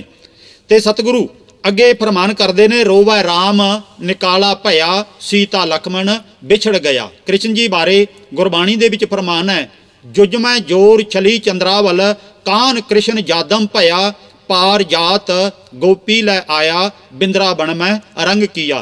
कृष्ण जी भी केवल रंग रलियां मनाउंदे रहे ते मनुखता दा, देश दा, धर्म दा जो भला कीता वो पुराणिक ग्रंथां दे विचों असीं भली भांत समझ सकदे हां। ते गुरबाणी ने सानू की आखिया ਕਿ ਭਾਈ ਉਹ ਪੁਰਾਣਾ ਸਾਰਾ ਕੁਝ ਹੋ ਚੁੱਕਿਆ, ਬੀਤ ਚੁੱਕਿਆ ਤੇ ਦੇਸ਼ ਤਬਾਹੀ ਦੇ ਕੰਢੇ ਪਹੁੰਚ ਚੁੱਕਿਆ, ਮਨੁੱਖਤਾ ਦੇ ਵਿੱਚ ਵੰਡੀਆਂ ਪੈ ਚੁੱਕੀਆਂ, ਉੱਜੜ ਚੁੱਕਿਆ ਇਹ ਦੇਸ਼, ਗੁਲਾਮ ਬਣ ਚੁੱਕਿਆ ਇਹ ਦੇਸ਼। ਹੁਣ ਮੌਕਾ ਕੀ ਆ ਗਿਆ? ਪੂਰੇ ਗੁਰ ਕਾ ਸੁਣ ਉਪਦੇਸ਼, ਪਾਰ ਬ੍ਰਹਮ ਨਿਕਟ ਕਰ ਭੇਖ, ਭੂਲੇ ਮਾਰਗ ਜਿਨ੍ਹਾਂ ਬਤਾਇਆ, ਐਸਾ ਗੁਰ ਬੜ ਭਾਗੀ ਪਾਇਆ। ਇਥੋਂ ਤੱਕ ਗੁਰਬਾਣੀ ਸਾਫ਼ ਕਹਿੰਦੀ ਹੈ, ਹਮਰਾ ਝਗੜਾ ਰਹਾ ਨ ਕੋਊ, ਪੰਡਤ ਮੁੱਲਾ ਛਾੜੇ ਦਊ, ਪੰਡਤ ਮੁੱਲਾ ਜੋ ਲਿਖ ਦਿਆ, ਛਾੜ ਚਲੇ ਹਮ ਕਛੂ ਨਾ ਲਿਆ। ਅਸੀਂ ਸਾਰਾ ਕੁਝ ਮੁੱਲਾ ਅਤੇ ਪੰਡਤ ਵੱਲੋਂ ਲਿਖਿਆ ਛੱਡ ਦਿੱਤਾ, ਸਾਡੇ ਕਿਸੇ ਕੰਮ ਦਾ ਉਹ ਨਹੀਂ ਹੈ। ਜਦੋਂ ਗੁਰਬਾਣੀ ਨੇ ਉਹਨਾਂ ਤੋਂ ਸਾਡਾ ਪੱਲਾ ਛੁਡਾ ਹੀ ਦਿੱਤਾ ਤਾਂ ਦਸਮ ਗ੍ਰੰਥ ਦੇ ਰਾਹੀਂ ਉਹ ਸਾਡੇ ਸਿਰ ਤੇ ਹਾਵੀ ਹੋਣ ਵਾਸਤੇ ਤਿਆਰ ਬੈਠੇ ਨੇ ਤੇ ਸਾਡੇ ਆਪਣੇ ਆਖੇ ਜਾਂਦੇ ਜਥੇਦਾਰ, ਵਿਦਵਾਨ ਅਤੇ ਪ੍ਰਚਾਰਕ ਉਹਨੂੰ ਸਾਡੀ ਖੋਪੜੀ ਦੇ ਵਿੱਚ ਦੁਬਾਰਾ ਤੁੰਨ ਰਹੇ ਨੇ। ਅੱਗੋਂ ਜੇ ਆਪਾਂ ਕਦੀ ਬਚਿੱਤਰ ਨਾਟਕ ਨੂੰ ਧਿਆਨ ਨਾਲ ਪੜ੍ਹ ਲਈਏ, ਇੱਥੇ ਬਚਿੱਤਰ ਨਾਟਕ ਤੋਂ ਦਾਸ ਦਾ ਭਾਵ ਬਾਰ-ਬਾਰ ਪੂਰੇ ਦਸਮ ਗ੍ਰੰਥ ਤੋਂ ਹੈ, ਕਿਉਂਕਿ ਇਹਦਾ ਪੁਰਾਣਾ ਨਾਮ ਬਚਿੱਤਰ ਨਾਟਕ ਹੀ ਸੀ। ਦਸਮ ਗ੍ਰੰਥ ਤੇ ਇਹਦਾ ਨਾਮ ਬਹੁਤ ਆਧੁਨਿਕ ਜ਼ਮਾਨੇ 'ਚ 1897 'ਚ ਰੱਖਿਆ ਗਿਆ, ਇਦੋਂ ਪਹਿਲਾਂ ਇਹਦਾ ਨਾਮ ਦਸਮ ਗ੍ਰੰਥ ਨਹੀਂ ਸੀ। ਬਚਿੱਤਰ ਨਾਟਕ ਗ੍ਰੰਥ ਦੇ ਵਿੱਚ ਸੰਪੂਰਨ ਮੰਗਲਾਚਰਨ ਭਾਵ ਏਕ ਓੰਕਾਰ ਸਤਨਾਮ ਕਰਤਾ ਪੁਰਖ ਨਿਰਭਉ ਨਿਰਵੈਰ ਅਕਾਲ ਮੂਰਤ ਅਜੂਨੀ ਸਹਿਭੰ ਗੁਰ ਪ੍ਰਸਾਦ, ਇੱਥੋਂ ਤੱਕ ਜਿਹੜਾ ਪੂਰਾ ਮੰਗਲਾਚਰਨ ਗੁਰੂ ਗ੍ਰੰਥ ਸਾਹਿਬ ਦੇ ਵਿੱਚ 33 ਵਾਰ ਆਇਆ ਤੇ ਸੰਖੇਪ ਤਾਂ ਜ਼ਿਆਦਾ ਵਾਰ ਆਇਆ। ਕੁੱਲ ਮਿਲਾ ਕੇ 567 ਵਾਰੀ ਮੰਗਲਾਚਰਨ ਦੀ ਵਰਤੋਂ ਗੁਰੂ ਗ੍ਰੰਥ ਸਾਹਿਬ 'ਚ ਹੋਈ ਹੈ, ਪਰ ਸੰਪੂਰਨ ਮੰਗਲਾਚਰਨ ਬਚਿੱਤਰ ਨਾਟਕ ਦੇ ਵਿੱਚ ਇੱਕ ਵਾਰੀ ਵੀ ਨਹੀਂ ਆਇਆ। ਕੀ ਦਸਵੇਂ ਪਾਤਸ਼ਾਹ ਮੰਗਲਾਚਰਨ ਵੀ ਲਿਖਣਾ ਭੁੱਲ ਗਏ? ਇਹ ਵੀ ਉਹਨਾਂ ਨੂੰ ਨਹੀਂ ਆਉਂਦਾ ਸੀ। ਜਦੋਂ ਵੀ ਅਸੀਂ ਇਸ ਨੂੰ ਪੜ੍ਹਦੇ ਹਾਂ ਤਾਂ ਕੀ ਲਿਖਿਆ ਮਿਲਦਾ ਹੈ? ਦੇਵੀ ਜੂ ਕੀ ਉਸਤਤ ਸ੍ਰੀ ਭਗਉਤੀ ਏ ਨਮੈ, ਸ੍ਰੀ ਭਗਉਤੀ ਜੀ ਸਹਾਏ। ਇਹ ਸ਼ਬਦ ਬਾਰ-ਬਾਰ ਬਚਿੱਤਰ ਨਾਟਕ ਦੇ ਵਿੱਚ ਆਉਂਦੇ ਨੇ, ਕਿਉਂਕਿ ਇਹ ਰਾਮ ਅਤੇ ਸ਼ਾਮ ਕਵੀ ਇਹਨਾਂ ਦੇ ਹੀ ਪੁਜਾਰੀ ਨੇ ਜਿਨ੍ਹਾਂ ਦਾ ਇਹ ਬਚਿੱਤਰ ਨਾਟਕ ਗ੍ਰੰਥ ਲਿਖਿਆ ਹੋਇਆ ਹੈ। ਇਥੋਂ ਤੱਕ ਕਿਰਪਾ ਕਰੀ ਹਮ ਪਰ ਜਗ ਮਾਤਾ, ਗ੍ਰੰਥ ਕਰਾ ਪੂਰਨ ਸੁਭਰਾਤਾ, ਇਸ ਮਾਤਾ ਨੇ ਸਾਡੇ ਉੱਤੇ ਕਿਰਪਾ ਕਰ ਦਿੱਤੀ। ਅੱਗੋਂ ਬਚਿੱਤਰ ਨਾਟਕ ਵਿੱਚੋਂ ਪ੍ਰਮਾਣ ਦੇ ਕੇ ਨੰਗੇਜਵਾਦ ਨੂੰ ਸੰਗਤਾਂ ਦੇ ਸਨਮੁਖ ਰੱਖਣਾ ਮੇਰੀ ਮਜਬੂਰੀ ਬਣ ਗਈ ਹੈ। ਖਿਮਾ ਕਰ ਦੇਣਾ, ਬਹੁਤ ਸਾਰੇ ਮਾਈ ਭਾਈ ਇਸ ਵੀਡੀਓ ਜਾਂ ਆਡੀਓ ਫਿਲਮ ਨੂੰ ਵੇਖਣਗੇ ਤੇ ਹੋ ਸਕਦਾ ਹੈ ਦਾਸ ਨੂੰ ਵੀ ਲਾਹਣਤਾਂ ਪਾਉਣ ਵੀ ਇਸ ਵਿਅਕਤੀ ਨੇ ਇਸ ਤਰ੍ਹਾਂ ਦੀਆਂ ਗੱਲਾਂ ਕਿਉਂ ਬੋਲੀਆਂ ਨੇ ਇਸ ਸੀਡੀ ਦੇ ਵਿੱਚ, ਕਿਉਂਕਿ ਇਹਨਾਂ ਨੂੰ ਬੋਲਣ ਤੋਂ ਬਿਨਾਂ ਤੁਹਾਨੂੰ ਇਹ ਨਹੀਂ ਸੀ ਪਤਾ ਲੱਗਣਾ ਕਿ ਬਚਿੱਤਰ ਨਾਟਕ ਦੇ ਵਿੱਚ ਕੀ ਲਿਖਿਆ ਹੋਇਆ ਹੈ ਅਤੇ ਦਸਵੇਂ ਪਾਤਸ਼ਾਹ ਦੇ ਨਾਲ ਇਤਨਾ ਨੰਗੇਜਵਾਦ ਜੋੜਿਆ ਹੋਇਆ ਹੈ। ਜੇ ਅਸੀਂ ਉਹਨੂੰ ਬੋਲਣ ਤੋਂ ਅਤੇ ਸੁਣਨ ਤੋਂ ਵੀ ਸ਼ਰਮ ਕਰਦੇ ਹਾਂ ਤਾਂ ਦਸਮ ਪਾਤਸ਼ਾਹ ਦੇ ਨਾਲ ਉਹਨੂੰ ਕਿਉਂ ਜੋੜਦੇ ਹਾਂ? ਮੈਂ ਇਸ ਮਜਬੂਰੀ ਬਸ ਤੁਹਾਡੇ ਸਾਹਮਣੇ ਕੁਝ ਇਹ ਚੀਜ਼ਾਂ ਰੱਖਣ ਲੱਗਿਆ, ਜਿਹੜੀਆਂ ਕਿ ਅਜਿਹੀਆਂ ਸਭਿਅਤਾਹੀਣ ਗੱਲਾਂ ਜਾਂ ਤੇ ਇੱਕ ਪੁਰਾਤਨ ਕਿਸੇ ਰਿਖੀ ਦਾ ਜਿਹਨੂੰ ਵਾਸਤਾਇਨ ਕਹਿੰਦੇ ਨੇ ਉਹਦਾ ਲਿਖਿਆ ਇੱਕ ਕਾਮ ਸੂਤਰ ਨਾਮ ਦਾ ਗ੍ਰੰਥ ਹੈ, ਜਿਹਦੇ ਵਿੱਚ ਔਰਤਾਂ ਮਰਦਾਂ ਦੇ ਗੁਪਤ ਤੌਰ ਤਰੀਕੇ ਭਾਵ ਕਿ ਜੋ ਬੈੱਡਰੂਮ ਦੀਆਂ ਗੱਲਾਂ ਨੇ ਉਹਨੇ ਉਸ ਗ੍ਰੰਥ ਵਿੱਚ ਆਖੇ ਜਾਂਦੇ ਰਿਸ਼ੀ ਵਾਸਤਾਇਨ ਨੇ ਲਿਖੀਆਂ ਨੇ। ਇਸ ਗ੍ਰੰਥ ਦਾ ਨਾਮ ਹੈ ਕਾਮ ਸੂਤਰ। ਜਾਂ ਫਿਰ ਨੰਗੇਜਵਾਦ ਭਰਪੂਰ ਬੁੱਤ ਅਜੰਤਾ ਅਲੋਰਾ ਦੀਆਂ ਗੁਫਾਵਾਂ ਵਿੱਚ ਮਿਲ ਜਾਂਦੇ ਨੇ। ਤੇ ਗੁਰੂ ਗੋਬਿੰਦ ਸਿੰਘ ਸਾਹਿਬ ਨੇ ਜੇ ਕੋਈ ਭਾਸ਼ਾ ਵਰਤੀ ਹੋਵੇਗੀ ਤਾਂ ਉਹ ਸਭਿਅਤਾ ਤੋਂ ਬਾਹਰ ਜਾ ਕੇ ਨਹੀਂ ਹੋ ਸਕਦੀ, ਤੇ ਗੁਰੂ ਗ੍ਰੰਥ ਸਾਹਿਬ ਦੇ ਵਿੱਚ ਬਕਾਇਦਾ ਸਭਿਅਤਾ ਦੇ ਦਾਇਰੇ ਵਿੱਚ ਰਹਿ ਕੇ ਕਿਸੇ ਗੱਲ ਨੂੰ ਸਮਝਾਇਆ ਗਿਆ ਹੈ। ਤੁਸੀਂ ਅੱਜ ਵੀ ਕਦੀ ਮੈਡੀਕਲ ਸਾਇੰਸ ਪੜ੍ਹਨ ਵਾਲੇ ਵਿਦਿਆਰਥੀਆਂ ਕੋਲ ਚਲੇ ਜਾਣਾ, ਬੈਠ ਕੇ ਸੁਣ ਲੈਣਾ, ਉਹਨਾਂ ਵਿਦਿਆਰਥੀਆਂ ਦੀ ਪ੍ਰੈਕਟੀਕਲ ਟ੍ਰੇਨਿੰਗ ਜਦੋਂ ਹਸਪਤਾਲਾਂ 'ਚ ਕਿਤੇ ਹੁੰਦੀ ਹੈ ਤਾਂ ਉੱਥੇ ਇੱਕ ਪ੍ਰੋਫੈਸਰ ਜੋ ਡਾਕਟਰ ਹੈ ਉਹਨੂੰ ਪੜ੍ਹਾਉਂਦੇ ਵੇਖ ਲੈਣਾ, ਤਾਂ ਵਿਦਿਆਰਥੀਆਂ ਨੂੰ ਪੜ੍ਹਾਉਣ ਵਾਸਤੇ ਬਕਾਇਦਾ ਇੱਕ ਸ਼ਬਦਾਵਲੀ ਦੀ ਚੋਣ ਕੀਤੀ ਗਈ ਹੈ, ਨੰਗੇਜਵਾਦ ਵਾਲੀ ਸ਼ਬਦਾਵਲੀ। ਜੇ ਕੋਈ ਪ੍ਰੋਫੈਸਰ ਪੜ੍ਹਾਉਂਦਾ ਕਿਤੇ ਲੱਭ ਜਾਵੇ ਤਾਂ ਉਹਦੇ ਵਿਰੁੱਧ ਕਾਨੂੰਨੀ ਕਾਰਵਾਈ ਹੋ ਸਕਦੀ ਹੈ। ਹਾਲਾਂਕਿ ਉੱਥੇ ਜਿਹੜੇ ਮਰੀਜ਼ ਨੇ ਉਹਨਾਂ ਦੇ ਸਾਹਮਣੇ ਅਲਫ ਨੰਗੇ ਪਏ ਹੁੰਦੇ ਨੇ ਤੇ ਕਈ ਵਾਰੀ ਮੁਰਦਾ ਲੋਥਾਂ ਪਈਆਂ ਹੁੰਦੀਆਂ ਨੇ ਅਲਫ ਨੰਗੀਆਂ ਕਰਕੇ। ਉਹਨਾਂ ਵਿਦਿਆਰਥੀਆਂ ਨੂੰ ਡਾਕਟਰ ਪ੍ਰੋਫੈਸਰ ਪੜ੍ਹਾ ਤਾਂ ਰਹੇ ਨੇ पर अश्लीलता जे कोई अपने नेड़े ले आउंदा है तां उहनूं क्लास चों बाहर कर दिता जाता है। तो इस तरह धर्म के खेत्र च अश्लीलता का की काम होया, पर यह बचित्र नाटक दे विच अश्लीलता भरी पई है। तो इस नूं तुसीं दिल ते पत्थर रख के सुन लेना, पढ़ लेना। मैं मजबूर हाँ इन्हां नूं सुनाउण तो बिना, इनू सामने लियाउण तो बिना इस गल ने क्लीयर नहीं सी होना। हुण इस आखे जांदे बचित्र नाटक दे विच इस्त्री दी तौहीन की गई है, अपमान किया गया है, ते केसां दी थां थां ते पुज के बेअदबी की गई है, नशा के बरतन की हमायत की गई है। औरतां मर्दां दा आपस दे विच जिहड़ा एक दूजे नूं धोखा, फरेब, ठगी, छल, कपट तक करना, कतल तक कर देना, ये भी इस बचित्र नाटक दे विच मौजूद वेख्या जा सकता है। इतों तक तेज उस्तरा एक मंगायो, निज घर गह कै राव चलायो, ताकि मूंड झांट सब डारी, दै कै हस चंचला तारी। मैं अपने पल्लों नहीं करांगा, जो डॉक्टर रतन सिंह जग्गी जिहड़ा कि 10वें ग्रंथ का टीका गोबिंद सदन दे साध विरसा सिंह वल्लों जी ने 5 जिल्दां विच कीता है, ये अर्थ उत्थों लए गए ने। डॉक्टर रतन सिंह जग्गी ने इन्हां दे अर्थ इउं कीते ने, एक एक पंक्ति दे अगे अर्थ कर रहे हैं। उसने एक तेज उस्तरा मंगवाया, राजे ने उसनूं अपने हत्थीं फड़ के आप चलाया, उस दियां सारियां झूआं मुन दित्तियां। ये वेख के वो चंचल नारी बड़ी हसी ते बहुत खुश होई। अगों तुम मदरा पीवो घनो, हमें प्यावो भंग, 4 पहर को मानियो, भोग तिहारो संग। अर्थ तू चंगी तरह दारू पी ते मैनू भोग, ते मैं फिर 12 घंटे तेरे नाल भोग लगातार करदा रवांगा।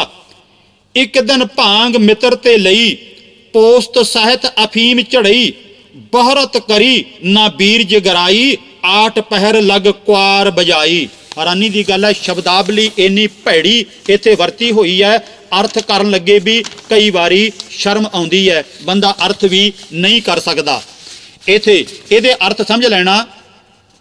एक दिन किसी दोस्त तो भंग लै लई, पोस्त ते अफीम भी खा लई, बहुत भोग किया पर वीरज ना डिग्या। इंज 24 घंटे तक औरत नाल भोग किया जांदा रहा। अगे होर बनगी वेखो कि किवें इस्त्री मर्द दे गुप्त अंगां दे नाम लै लै के अश्लीलता नूं जग जाहर किया गया है। भोग में लिंग दियो राजा जब, रुच उपजी तरनी कै जी तब, लपट लपट आसन तर गई, चुंबन करत भूप के भई। पन्ना 1358। अर्थ जद राजे ने अपना लिंग उसके गुप्त अंग विच पाया तां उसनूं बड़ा आनंद आया। वो उस नाल घुट घुट के जफियां पाउण लग पई ते वार वार चुम्मियां लैण लग पई। प्रथम बार जब धक्का लगायो, तब रानी लै ढोल बजायो, जब ए लिंग सुभगते काढ़ा, त्रिहदिया ढोल धमक्का गाढ़ा। 1342 पन्ना। जद प्रेमी ने धक्के मारे तां राणी ने ढोल बजाया, जद उसने अपना लिंग उसके गुप्त अंग चों कढ़िया तां उसने दोबारा फिर ढोल बजाया। निरप को पकर भोजन लियो, गुदा भोग तांस्यो बहु कियो। 10वां ग्रंथ पन्ना 1010। उसने पट्टा तो पकड़ के उस नाल पिछले पासियों जानी कि गैर कुदरती ढंग नाल बहुत चिर भोग किया, जानी कि मुंडेबाजी की। लपट लपट तांसो कुआर रत, मानी रुचमान, भ्रात भगन के भेद को सख्त न भयो पछान। 1119। उस नाल जफियां पा पा के भोग करके मजा लिया, भरा ने भैन भरा दा रिश्ता भी ना पछाणिया, जानी कि भैन अते भरा भी आपस दे विच भोग करदे विखाए गए ने। भोग जार अबलासो कियो, भांत भांत ताको सुख दियो, उछल उछल रत अधिक कमाई, मूर्ख भाट बात नह पाई। 1064 पन्ना। महबूब ने उस औरत नाल भोग कीता ते तरह तरह दा मजा लिया, वो भी उछल उछल के मजा देंदी रही। उस दे मूर्ख भाट पति नूं पता ही ना चलिया कि इत्थे मेरे घर दे विच की भाणा वापर रहा है। आसन और अलिंगन चुंबन भांत अनेक सुख लिए सुखदाई। यो तै तोर कुचान मरोर सो भोर लगे चक झोर बजाई। 1049 कई तरह के आसन कीते, जफियां पाईयां ते चुम्मियां लईयां, तरह तरह का सुख दिता, उस दियां छातियां नूं मरोड़िया ते सवेर होण तक उस नाल नौजवान भोग करदा रहा। कोक शास्त्र को उचरै रमत दो सुख पाए, भांत भांत आसन करै गनगा गनी ना जाए। 838 पन्ना। काम दी भुखी कुड़ी जदों मर्द कोल जाए ते मर्द उस नाल भोग ना करे तां ओह नरकां नूं जांदा है। यह भी लिखिया होया है अखौती बचित्र नाटक दे विच। साध संगत, जिहड़े लोग धर्म दा चोला पा के इस ग्रंथ नूं गुरु दी बाणी कह के गुरु दा घोर अपमान कर रहे हैं ते सिख धर्म नूं पत्थर युग दा धर्म साबित करन दी कोशिश कर रहे हैं कि वो सिੱਖੀ दे दोखी नहीं हैं। जे सिੱਖੀ दे दोखी हैं ਤਾਂ ਤੁਹਾਨੂੰ ਸਾਨੂੰ ਸਾਰਿਆਂ ਨੂੰ ਸੋਚਣਾ ਪਏਗਾ ਕਿ ਸਾਨੂੰ ਅੱਗੋਂ ਇਹਨਾਂ ਦੇ ਬਾਰੇ ਕੀ ਕਾਰਵਾਈ ਕਰਨੀ ਹੈ। ਇਸੇ ਤਰ੍ਹਾਂ ਗੁਰੂ ਗੋਬਿੰਦ ਸਿੰਘ ਸਾਹਿਬ ਜੀ ਨੇ, ਸੱਚੇ ਪਾਤਸ਼ਾਹ ਨੇ, ਜੇ ਇਹ ਗ੍ਰੰਥ ਆਪ ਲਿਖਿਆ ਹੁੰਦਾ ਤਾਂ ਉਹ ਇਹਨੂੰ ਗੁਰੂ ਗ੍ਰੰਥ ਸਾਹਿਬ ਦੇ ਵਿੱਚ ਆਪ ਸ਼ਾਮਲ ਕਰ ਦਿੰਦੇ, ਕਿਉਂਕਿ ਰਵਾਇਤ ਦੇ ਮੁਤਾਬਕ ਦਸਮ ਪਾਤਸ਼ਾਹ ਹਜੂਰ ਨੇ 9ਵੇਂ ਪਾਤਸ਼ਾਹ ਦੀ ਬਾਣੀ ਆਪ गुरु ग्रंथ साहब दे विच आदि बीड़ दे विच शामिल कीती ते अपनी बाणी उन्होंने शामिल क्यों ना कीती। इहदा मतलब है कि वो अपनी बाणी या तो उन्होंने लिखी ही नहीं ते जां फिर उन्होंने गुरु ग्रंथ साहब दे अपनी बाणी नूं तुल बराबर ना जाणिया ते जां फिर वो चढ़ाउणी भुल गए। किहड़ी गल आखीए, गुरु साहब भुल नहीं सकते ते यह भी नहीं हो सकता कि दसम पातशाह की बाणी होवे ते वो गुरु ग्रंथ साहब की बाणी दे बराबर ना होवे, क्योंकि वो गुरु सी, बराबर किवें ना होवे। ते इहदा मतलब है कि उन्होंने अपनी बाणी लिखी ही नहीं। इत्थे याद रहे, 6वें 7वें 8वें पातशाह ने बाणी नहीं लिखी तो यदा मतलब वो नहीं कि वो साडे घट सत्कार दे पात्र ने, वो भी महान ने, पूजनयोग ने, पर उपकारी ने, साडे सत्कार दे पूरे पात्र ने। इस तरह दशम पातशाह हजूर भी साडे सत्कार दे पात्र ने। बाणी भावें लिखी है ते भावें नहीं लिखी, ते सारी बाणी दे विच नानक नाम किते भी नहीं आउंदा, बल्कि राम ते शाम कवियां दा नाम बार बार आउंदा है। जे गुरु गोबिंद सिंह साहब सच्चे पातशाह 10वें नानक की गद्दी ते विराजमान ने, अपने पिता गुरु नूं वो बाणी लिखदियां वेखदे ने कि उन्होंने नानक नाम दे मोहर छाप थल्ले अपनी बाणी का उचारण किया है। पहले गुरु साहिबाना की उचारण की बाणी वो भी उन्हां कोले मौजूद है।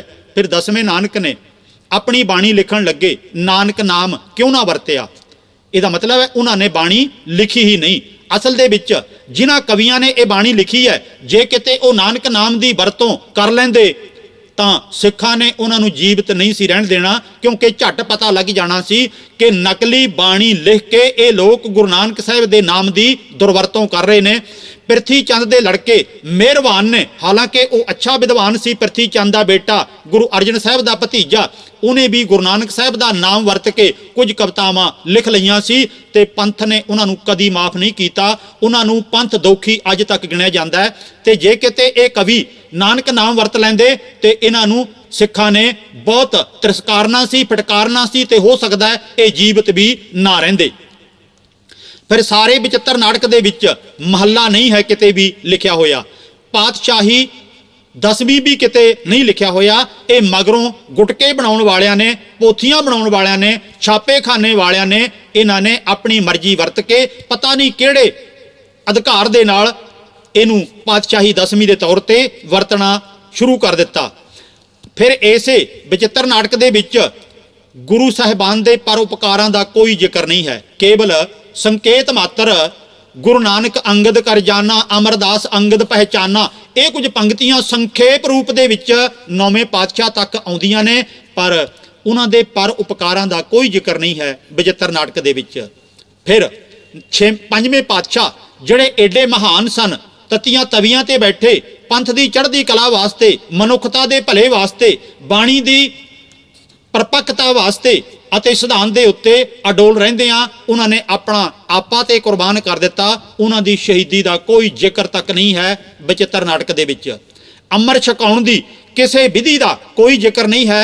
ਕਿ ਦਸਵੇਂ ਪਾਤਸ਼ਾਹ ਨੇ ਅੰਮ੍ਰਿਤ ਕਿਵੇਂ ਛਕਾਇਆ ਤੇ ਜਾਂ ਉਹਨਾਂ ਤੋਂ ਬਾਅਦ ਦੇ ਵਿੱਚ ਅੰਮ੍ਰਿਤ ਕਿਵੇਂ ਛਕਿਆ ਜਾਵੇਗਾ। ਫਿਰ 5 ਬਾਣੀਆਂ ਜਿਨ੍ਹਾਂ ਨੂੰ ਕਿਹਾ ਜਾਂਦਾ ਇਹ ਅੰਮ੍ਰਿਤ ਦੀਆਂ ਬਾਣੀਆਂ ਨੇ, ਇਹ ਨਿਤਨੇਮ ਦੀਆਂ ਬਾਣੀਆਂ ਨੇ। ਇਹਨਾਂ ਬਾਣੀਆਂ ਦਾ ਕਿਤੇ ਵੀ ਬਚਿੱਤਰ ਨਾਟਕ ਦੇ ਵਿੱਚ ਕੋਈ ਜ਼ਿਕਰ ਨਹੀਂ ਕੀਤਾ ਗਿਆ। ਕਿ ਜੇ ਗੁਰੂ ਗੋਬਿੰਦ ਸਿੰਘ ਇਸ ਨੂੰ ਲਿਖ ਰਹੇ ਸਨ ਤਾਂ ਉਹ ਭੁੱਲ ਗਏ ਸਨ ਇਹਨਾਂ ਸਭ ਚੀਜ਼ਾਂ ਨੂੰ। ਫਿਰ ਸਾਰੇ ਭਗਤ ਸਾਹਿਬਾਨਾਂ ਦਾ ਜ਼ਿਕਰ ਤੱਕ ਨਹੀਂ ਹੈ ਸਾਰੇ ਦਸਮ ਗ੍ਰੰਥ ਦੇ ਵਿੱਚ, ਬਚਿੱਤਰ ਨਾਟਕ ਦੇ ਵਿੱਚ। ਜਿਨ੍ਹਾਂ ਦੀ ਬਾਣੀ ਗੁਰੂ ਗ੍ਰੰਥ ਸਾਹਿਬ ਦੇ ਵਿੱਚ ਹੈ, ਉਹਨਾਂ ਦੇ ਪਰਉਪਕਾਰਾਂ ਨੂੰ ਯਾਦ ਕਰਕੇ ਤਾਂ ਉਹਨਾਂ ਦਾ ਬਾਣੀ ਦਾ ਅਤੇ ਉਹਨਾਂ ਦੇ ਜੀਵਨ ਦਾ ਕੁਝ ਨਾ ਕੁਝ ਵੇਰਵਾ ਹੋਣਾ ਚਾਹੀਦਾ ਸੀ। ਜਦੋਂ ਕਿ ਬਚਿੱਤਰ ਨਾਟਕ ਦੇ ਵਿੱਚ ਹੇਮਕੁੰਡ ਦਾ ਬੜਾ ਜ਼ਿਕਰ ਹੈ, 24 ਅਵਤਾਰਾਂ ਦਾ ਬੜਾ ਜ਼ਿਕਰ ਹੈ, ਭਗਵਤੀ ਦੇਵੀ ਦਾ, ਦੁਰਗਾ ਦੇਵੀ ਦਾ ਬੜਾ ਜ਼ਿਕਰ ਹੈ, ਮਹਾਕਾਲ ਦਾ ਬਹੁਤ ਜ਼ਿਕਰ ਹੈ, ਤ੍ਰਿਆ ਚਰਿਤਰਾਂ ਨਾਲ 800 ਪੰਨੇ ਭਰੇ ਪਏ ਨੇ ਤੇ ਉਹਨਾਂ ਦਾ ਬਹੁਤ ਜ਼ਿਕਰ ਹੈ। ਗੁਰੂ ਸਾਹਿਬਾਨਾਂ ਦਾ, ਭਗਤ ਸਾਹਿਬਾਨਾਂ ਦਾ ਤੇ ਪਰਉਪਕਾਰੀ ਗੁਰਸਿੱਖਾਂ ਦਾ ਉਹਨਾਂ ਦਾ ਕੋਈ ਜ਼ਿਕਰ ਤੱਕ ਨਹੀਂ ਹੈ ਤੇ ਇਹਨਾਂ ਨੂੰ ਕੀ ਸਮਝੀਏ। ਫਿਰ ਇਸੇ ਤਰ੍ਹਾਂ ਜਿਹੜੀ ਅਸੀਂ ਰੋਜ਼ਾਨਾ ਅਰਦਾਸ ਕਰਦੇ ਹਾਂ, ਪ੍ਰਥਮ ਭਗਉਤੀ ਸਿਮਰਕ ਹੈ, ਗੁਰੂ ਨਾਨਕ ਲਈ ਧਿਆਏ, ਇਹ ਸਾਰੇ ਗੁਰੂਆਂ ਨੂੰ ਵੀ ਅਸੀਂ ਦੇਵੀ ਦੇ ਪੁਜਾਰੀ ਬਣਾ ਦਿੱਤਾ ਹੋਇਆ ਹੈ ਅਣਜਾਣਪੁਣੇ ਦੇ ਵਿੱਚ। ਵਕਤ ਆ ਗਿਆ ਕਿ ਆਪਾਂ ਸਾਰੇ ਇਸ ਨੂੰ ਸੋਧ ਕੇ ਨਵੇਂ ਸਿਰਿਓਂ ਅਰਦਾਸ ਨੂੰ ਤਰਤੀਬ ਦਈਏ, ਨਾ ਕਿ ਆਪਾਂ ਲਕੀਰ ਦੇ ਫਕੀਰ ਲਗਾਤਾਰ ਬਣੇ ਰਹੀਏ। ਅਸੀਂ ਅਕਾਲ ਦੇ ਪੁਜਾਰੀ ਹਾਂ, ਕਿਸੇ ਭਗਵਤੀ ਦੇਵੀ ਦੇ ਪੁਜਾਰੀ ਨਹੀਂ ਹਾਂ। ਅਸੀਂ ਗੁਰੂ ਸਾਹਿਬਾਨ ਦੇ ਵੀ ਪੁਜਾਰੀ ਨਹੀਂ ਹਾਂ, ਬਲਕਿ ਉਹਨਾਂ ਦਾ ਉਪਦੇਸ਼ ਲੈ ਕੇ ਆਪਣੇ ਜੀਵਨ ਨੂੰ ਸੰਵਾਰਨ ਵਾਲੇ ਹਾਂ। ਇੱਥੇ ਧਿਆਨ ਦੇਣਾ, ਗੁਰੂ ਗੋਬਿੰਦ ਸਿੰਘ ਜੀ ਕੀ ਗੁਰੂ ਨਾਨਕ ਦੀ ਲੀਹ ਤੋਂ ਵੱਖਰੇ ਚਲੇ ਗਏ? ਜੀ ਨਹੀਂ, ਉਹ ਵੱਖਰੇ ਨਹੀਂ ਜਾਂਦੇ। ਪੂਰੀ ਸੋਚ ਵਿਚਾਰ ਤੋਂ ਮਗਰੋਂ ਗੁਰੂ ਗੋਬਿੰਦ ਸਿੰਘ ਸਾਹਿਬ ਸੱਚੇ ਪਾਤਸ਼ਾਹ ਨੇ 1708 ਦੇ ਵਿੱਚ ਆਪ ਹੀ ਹੁਕਮ ਕਰ ਦਿੱਤਾ ਕਿ ਆਗਿਆ ਭਈ ਅਕਾਲ ਕੀ, ਤਭੀ ਚਲਾਇਓ ਪੰਥ, ਸਭ ਸਿੱਖਨ ਕੋ ਹੁਕਮ ਹੈ, ਗੁਰੂ ਮਾਨਿਓ ਗ੍ਰੰਥ। ਅੱਜ ਸੋਚਣਾ ਬਣਦਾ ਹੈ ਕਿ ਅਸੀਂ ਆਪਣਾ ਗੁਰੂ ਗ੍ਰੰਥ ਸਾਹਿਬ ਨੂੰ ਮੰਨਣਾ ਹੈ ਕਿ ਦਸਮ ਗ੍ਰੰਥ ਨੂੰ ਮੰਨਣਾ ਹੈ। ਜਿਹੜੇ ਲੋਕ ਦਸਮ ਗ੍ਰੰਥ ਨਾਮ ਦੀ ਕਿਤਾਬ ਨੂੰ ਗੁਰੂ ਗ੍ਰੰਥ ਸਾਹਿਬ ਦੇ ਬਰਾਬਰ ਲੈ ਆਏ ਨੇ, ਉਹਨਾਂ ਤੋਂ ਸਾਵਧਾਨ ਹੋਣ ਦੀ ਲੋੜ ਹੈ, ਉਹਨਾਂ ਨੂੰ ਠੀਕ ਰਾਹ ਤੇ ਲਿਆਉਣ ਦੀ ਲੋੜ ਹੈ, ਉਹਨਾਂ ਨੂੰ ਬਚਿੱਤਰ ਨਾਟਕ ਦੀ ਅਸਲੀਅਤ ਦੱਸ ਕੇ ਸੁਚੇਤ ਕਰਨ ਦੀ ਲੋੜ ਹੈ ਕਿ ਆਪਣੇ ਕੌਮ ਨੂੰ, ਆਪਣੇ ਭਰਾਵਾਂ ਨੂੰ ਕੁਰਾਹੇ ਨਾ ਪਾਓ। ਇਹਨੂੰ ਇੱਕ ਅਕਾਲ ਦੇ ਪੁਜਾਰੀ ਗੁਰੂ ਗ੍ਰੰਥ ਸਾਹਿਬ ਦੇ ਲੜ ਲੱਗੇ ਰਹਿਣ ਦਿਓ, ਗੁਰੂ ਗ੍ਰੰਥ ਸਾਹਿਬ ਦੀ ਬਰਾਬਰਤਾ ਕਿਸੇ ਨੂੰ ਨਾ ਕਰਨ ਦਿਓ। ਜੇ ਕਿਸੇ ਸਾਧ ਸੰਤ ਨੇ ਗੁਰੂ ਗੋਬਿੰਦ ਸਿੰਘ ਸਾਹਿਬ ਦੀ ਨਕਲ ਉਤਾਰ ਲਈ, ਉਹਨੂੰ ਤੇ ਬਹੁਤ ਬੁਰਾ ਗਿਣਿਆ ਗਿਆ ਤੇ ਦੁਸ਼ਮਣੀ ਦੀ ਮਾਰੋ ਮਾਰ ਦੀ ਹੱਦ ਤੱਕ ਸਿੱਖਾਂ ਨੇ ਉਹਦਾ ਵਿਰੋਧ ਕੀਤਾ, ਮੁਕੱਦਮੇ ਦਰਜ ਹੋ ਗਏ। ਪਰ ਕਦੀ ਨਹੀਂ ਸੋਚਿਆ ਕਿ ਸਾਡੇ ਆਖੇ ਜਾਂਦੇ 2 ਤਖਤਾਂ ਤੇ ਗੁਰੂ ਗ੍ਰੰਥ ਸਾਹਿਬ ਦੇ ਬਰਾਬਰ ਇਹ ਲੱਚਰ ਕਵਿਤਾਵਾਂ ਵਾਲਾ ਬਚਿੱਤਰ ਨਾਟਕ ਟਿਕਾਇਆ ਹੋਇਆ ਹੈ, ਹਜੂਰ ਸਾਹਿਬ ਅਤੇ ਪਟਨਾ ਸਾਹਿਬ। ਤੀਜਾ, ਆਖੀ ਜਾਂਦੀ ਦਮਦਮੀ ਟਕਸਾਲ, ਮਹਿਤੇ ਚੌਂਕ ਵਾਲੇ, ਇਹਨਾਂ ਨੇ ਵੀ ਬੜੇ ਲੰਮੇ ਸਮੇਂ ਤੋਂ ਗੁਰੂ ਗ੍ਰੰਥ ਸਾਹਿਬ ਦੇ ਬਰਾਬਰ ਬਚਿੱਤਰ ਨਾਟਕ ਟਿਕਾਇਆ ਹੋਇਆ ਹੈ। ਬਚਿੱਤਰ ਨਾਟਕ ਉਰਫ ਦਸਮ ਗ੍ਰੰਥ ਦੇ ਇਹ ਅਖੰਡ ਪਾਠ ਵੀ ਕਰਦੇ ਨੇ ਤੇ ਸਹਿਜ ਪਾਠ ਵੀ ਕਰਦੇ ਨੇ, ਆਪਣੇ ਵਿਦਿਆਰਥੀਆਂ ਨੂੰ ਉਹਦੀ ਸੰਥਾ ਵੀ ਦਿੰਦੇ ਨੇ। ਜਾਣੀ ਕਿ ਸਾਨੂੰ ਬ੍ਰਾਹਮਣੀ ਖਾਰੇ ਸਾਗਰ ਵਿੱਚ ਇਹ ਲਗਾਤਾਰ ਡੋਬ ਰਹੇ ਨੇ। ਹੁਣ ਇੱਥੇ ਅਖੀਰ ਦੇ ਵਿੱਚ ਉਹਨਾਂ ਵਿਦਵਾਨਾਂ ਦਾ ਜ਼ਿਕਰ ਕਰਨਾ ਬੜਾ ਜ਼ਰੂਰੀ ਹੈ ਜਿਨ੍ਹਾਂ ਤੋਂ ਦਾਸ ਨੇ ਕੁਝ ਇੱਕ ਇਸ ਟੌਪਿਕ ਨੂੰ ਮੁਕੰਮਲ ਕਰਨ ਵਾਸਤੇ ਸਹਾਇਤਾ ਲਈ ਹੈ। ਸਭ ਤੋਂ ਪਹਿਲੀ, ਪਾਵਨ ਪੂਜਣਯੋਗ ਸਿੱਖ ਦੀ ਜ਼ਿੰਦਗੀ ਦਾ ਆਧਾਰ, ਸਤਿਗੁਰੂ ਬਿਨਾ ਹੋਰ ਕੱਚੀ ਹੈ ਬਾਣੀ, ਬਾਣੀ ਤਾਂ ਕੱਚੀ ਸਤਿਗੁਰੂ ਬਾਝੋਂ ਹੋਰ ਕੱਚੀ ਬਾਣੀ। ਤੇ ਇਸੇ ਤਰ੍ਹਾਂ ਆਵੋ ਸਿੱਖ ਸਤਿਗੁਰੂ ਕੇ ਪਿਆਰਿਓ ਗਾਵੋ ਸੱਚੀ ਬਾਣੀ। ਪਹਿਲਾਂ ਗੁਰਬਾਣੀ ਤੋਂ ਅਗਵਾਈ ਲਈ ਹੈ ਤੇ ਉਪਰੰਤ ਜਿਨ੍ਹਾਂ ਵਿਦਵਾਨਾਂ ਤੋਂ ਅਤੇ ਪੁਸਤਕਾਂ ਤੋਂ ਸਹਾਇਤਾ ਲਈ ਹੈ ਉਹ ਹੈ ਗਿਆਨੀ ਭਾਗ ਸਿੰਘ ਜੀ ਅੰਬਾਲੇ ਵਾਲੇ, ਭਾਈ ਜਸਵਿੰਦਰ ਸਿੰਘ ਜੀ ਦੁਬਈ ਵਾਲੇ, ਭਾਈ ਦਲਬੀਰ ਸਿੰਘ ਜੀ ਦਿੱਲੀ ਵਾਲੇ, ਭਾਈ ਮਹਿੰਦਰ ਸਿੰਘ ਜੀ ਜੋਸ਼, ਸਰਦਾਰ ਜੋਗਿੰਦਰ ਸਿੰਘ ਸਪੋਕਸਮੈਨ ਵਾਲੇ, ਬੀਬੀ ਜੁਗਰਾਜ ਕੌਰ ਕੈਨੇਡਾ ਵਾਲੇ, ਭਾਈ ਗੁਰਬਖਸ਼ ਸਿੰਘ ਜੀ ਕਾਲਾ ਅਫਗਾਨਾ, ਇਸੇ ਤਰ੍ਹਾਂ ਡਾਕਟਰ ਰਤਨ ਸਿੰਘ ਜੀ ਜੱਗੀ, ਜਿਨ੍ਹਾਂ ਨੇ ਇਸ ਵਿਸ਼ੇ ਤੇ ਬਹੁਤ ਕੰਮ ਕੀਤਾ ਹੈ। 1962 ਦੇ ਵਿੱਚ ਉਹਨਾਂ ਨੇ PhD ਹੀ ਦਸਮ ਗ੍ਰੰਥ ਤੇ ਕੀਤੀ ਸੀ, ਡਾਕਟਰ ਰਤਨ ਸਿੰਘ ਜੱਗੀ ਨੇ। ਜਦੋਂ ਦਾਸ ਨੇ ਮਿਲ ਕੇ ਪੁੱਛਿਆ ਕਿ ਤੁਸੀਂ ਦਸਮ ਗ੍ਰੰਥ ਦੇ ਹੱਕ ਚੋਂ ਕਿ ਵਿਰੋਧ ਚੋਂ, ਕਹਿਣ ਲੱਗਿਆ ਮੈਂ PhD ਜਦੋਂ ਕੀਤੀ ਹੈ ਉਦੋਂ ਮੈਂ ਸਵਾਲ ਹੀ ਇਹ ਖੜਾ ਕੀਤਾ ਸੀ, ਮੇਰੇ ਉਸ ਛਪੇ ਹੋਏ ਥੀਸਿਸ ਦਾ ਨਾਮ ਹੀ ਇਹ ਹੈ, ਦਸਮ ਗ੍ਰੰਥ ਦਾ ਕਰਤਿਤਵ। ਮੈਂ ਕਿਹਾ ਜੀ ਇਹਦਾ ਕੀ ਮਤਲਬ? ਮੈਨੂੰ ਸਮਝ ਨਹੀਂ ਆਈ। ਕਹਿੰਦਾ ਕਿਰਤਿਤ ਦਾ ਮਤਲਬ ਹੈ ਕਰਤਾ ਕੌਣ, ਲਿਖਾਰੀ ਕੌਣ। ਮੈਂ ਕਿਹਾ ਤੁਸੀਂ ਸੌਖੀ ਭਾਸ਼ਾ 'ਚ ਫਿਰ ਕਿਉਂ ਨਹੀਂ ਲਿਖਿਆ? ਕਹਿਣ ਲੱਗੇ ਜੇ ਮੈਂ ਸੌਖੀ ਭਾਸ਼ਾ 'ਚ ਲਿਖ ਦਿੰਦਾ ਤਾਂ ਤੁਹਾਡੇ ਜਥੇਦਾਰਾਂ ਨੇ ਮੈਨੂੰ ਪੰਥ 'ਚੋਂ ਛੇਕ ਦੇਣਾ ਸੀ ਤੇ ਕੋਈ ਵੀ ਹੋਰ ਨੁਕਸਾਨ ਕਰਾ ਦੇਣਾ ਸੀ। ਇਸ ਕਰਕੇ ਮੈਂ ਇਹੋ ਜਿਹਾ ਨਾਮ ਰੱਖਿਆ ਜਿਹੜਾ ਆਮ ਬੰਦੇ ਦੇ ਸਮਝ ਨਾ ਆਵੇ, ਪਰ ਮੈਂ ਸਵਾਲ ਜ਼ਰੂਰ ਉਠਾਇਆ ਕਿ ਇਹਦਾ ਲਿਖਾਰੀ ਕੌਣ ਹੈ, ਸਪਸ਼ਟ ਕੀਤਾ ਜਾਵੇ। ਗੁਰੂ ਪਿਆਰ ਵਾਲਿਓ, ਇਹ ਠੀਕ ਹੈ ਡਾਕਟਰ ਰਤਨ ਸਿੰਘ ਜੱਗੀ ਅੱਜ ਕੱਲ੍ਹ ਆਪਣੇ ਵਿਚਾਰ ਬਦਲ ਗਿਆ, ਪਰ ਫਿਰ ਵੀ ਉਹਨੇ ਬੰਦੇ ਨੇ ਇਸ ਗ੍ਰੰਥ ਬਾਰੇ ਬਹੁਤ ਸਾਰਾ ਕੰਮ ਕੀਤਾ। ਸਾਨੂੰ ਸਾਰਿਆਂ ਨੂੰ ਸਾਵਧਾਨ ਹੋਣ ਦੀ ਲੋੜ ਹੈ, ਇੱਕੋ ਗੁਰੂ ਗ੍ਰੰਥ ਸਾਹਿਬ ਨੂੰ ਮੰਨਣ ਦੀ ਲੋੜ ਹੈ। ਇੱਕਾ ਬਾਣੀ, ਇੱਕ ਗੁਰ, ਇੱਕੋ ਸ਼ਬਦ ਵਿਚਾਰ। ਇਹਨਾਂ ਵਚਨਾਂ ਨਾਲ ਦਾਸ ਇੱਥੇ ਸਮਾਪਤ ਕਰਦਾ ਹੈ। ਸਾਰੀਆਂ ਸੰਗਤਾਂ ਤੋਂ ਕੌੜੇ ਵਚਨਾਂ, ਕਠੋਰ ਵਚਨਾਂ ਅਤੇ ਅਸ਼ਲੀਲ ਵਚਨਾਂ ਲਈ ਬਹੁਤੀ ਨਿਮਰਤਾ ਨਾਲ ਹੱਥ ਜੋੜ ਕੇ ਪੂਰੇ ਪੰਥ ਤੋਂ ਅਤੇ ਗੁਰੂ ਤੋਂ ਮਾਫੀ ਚਾਹੁੰਦਾ ਹੈ। ਇਹ ਸਖਤ ਅਤੇ ਕਠੋਰ ਵਚਨ ਬੋਲੇ ਤੋਂ ਬਿਨਾਂ ਤੁਹਾਨੂੰ ਇਹ ਸਮਝ ਨਹੀਂ ਸੀ ਆਉਣੀ ਕਿ ਇਸ ਵਿਚਿੱਤਰ ਨਾਟਕ ਦੇ ਅੰਦਰ ਕੀ ਕੂੜ ਕੁਫਰ ਭਰਿਆ ਹੋਇਆ ਜਿਹੜਾ ਕਿ ਸਾਡੇ ਮੱਥੇ ਮੜਿਆ ਜਾ ਰਿਹਾ। ਵਾਹਿਗੁਰੂ ਜੀ ਕਾ ਖਾਲਸਾ,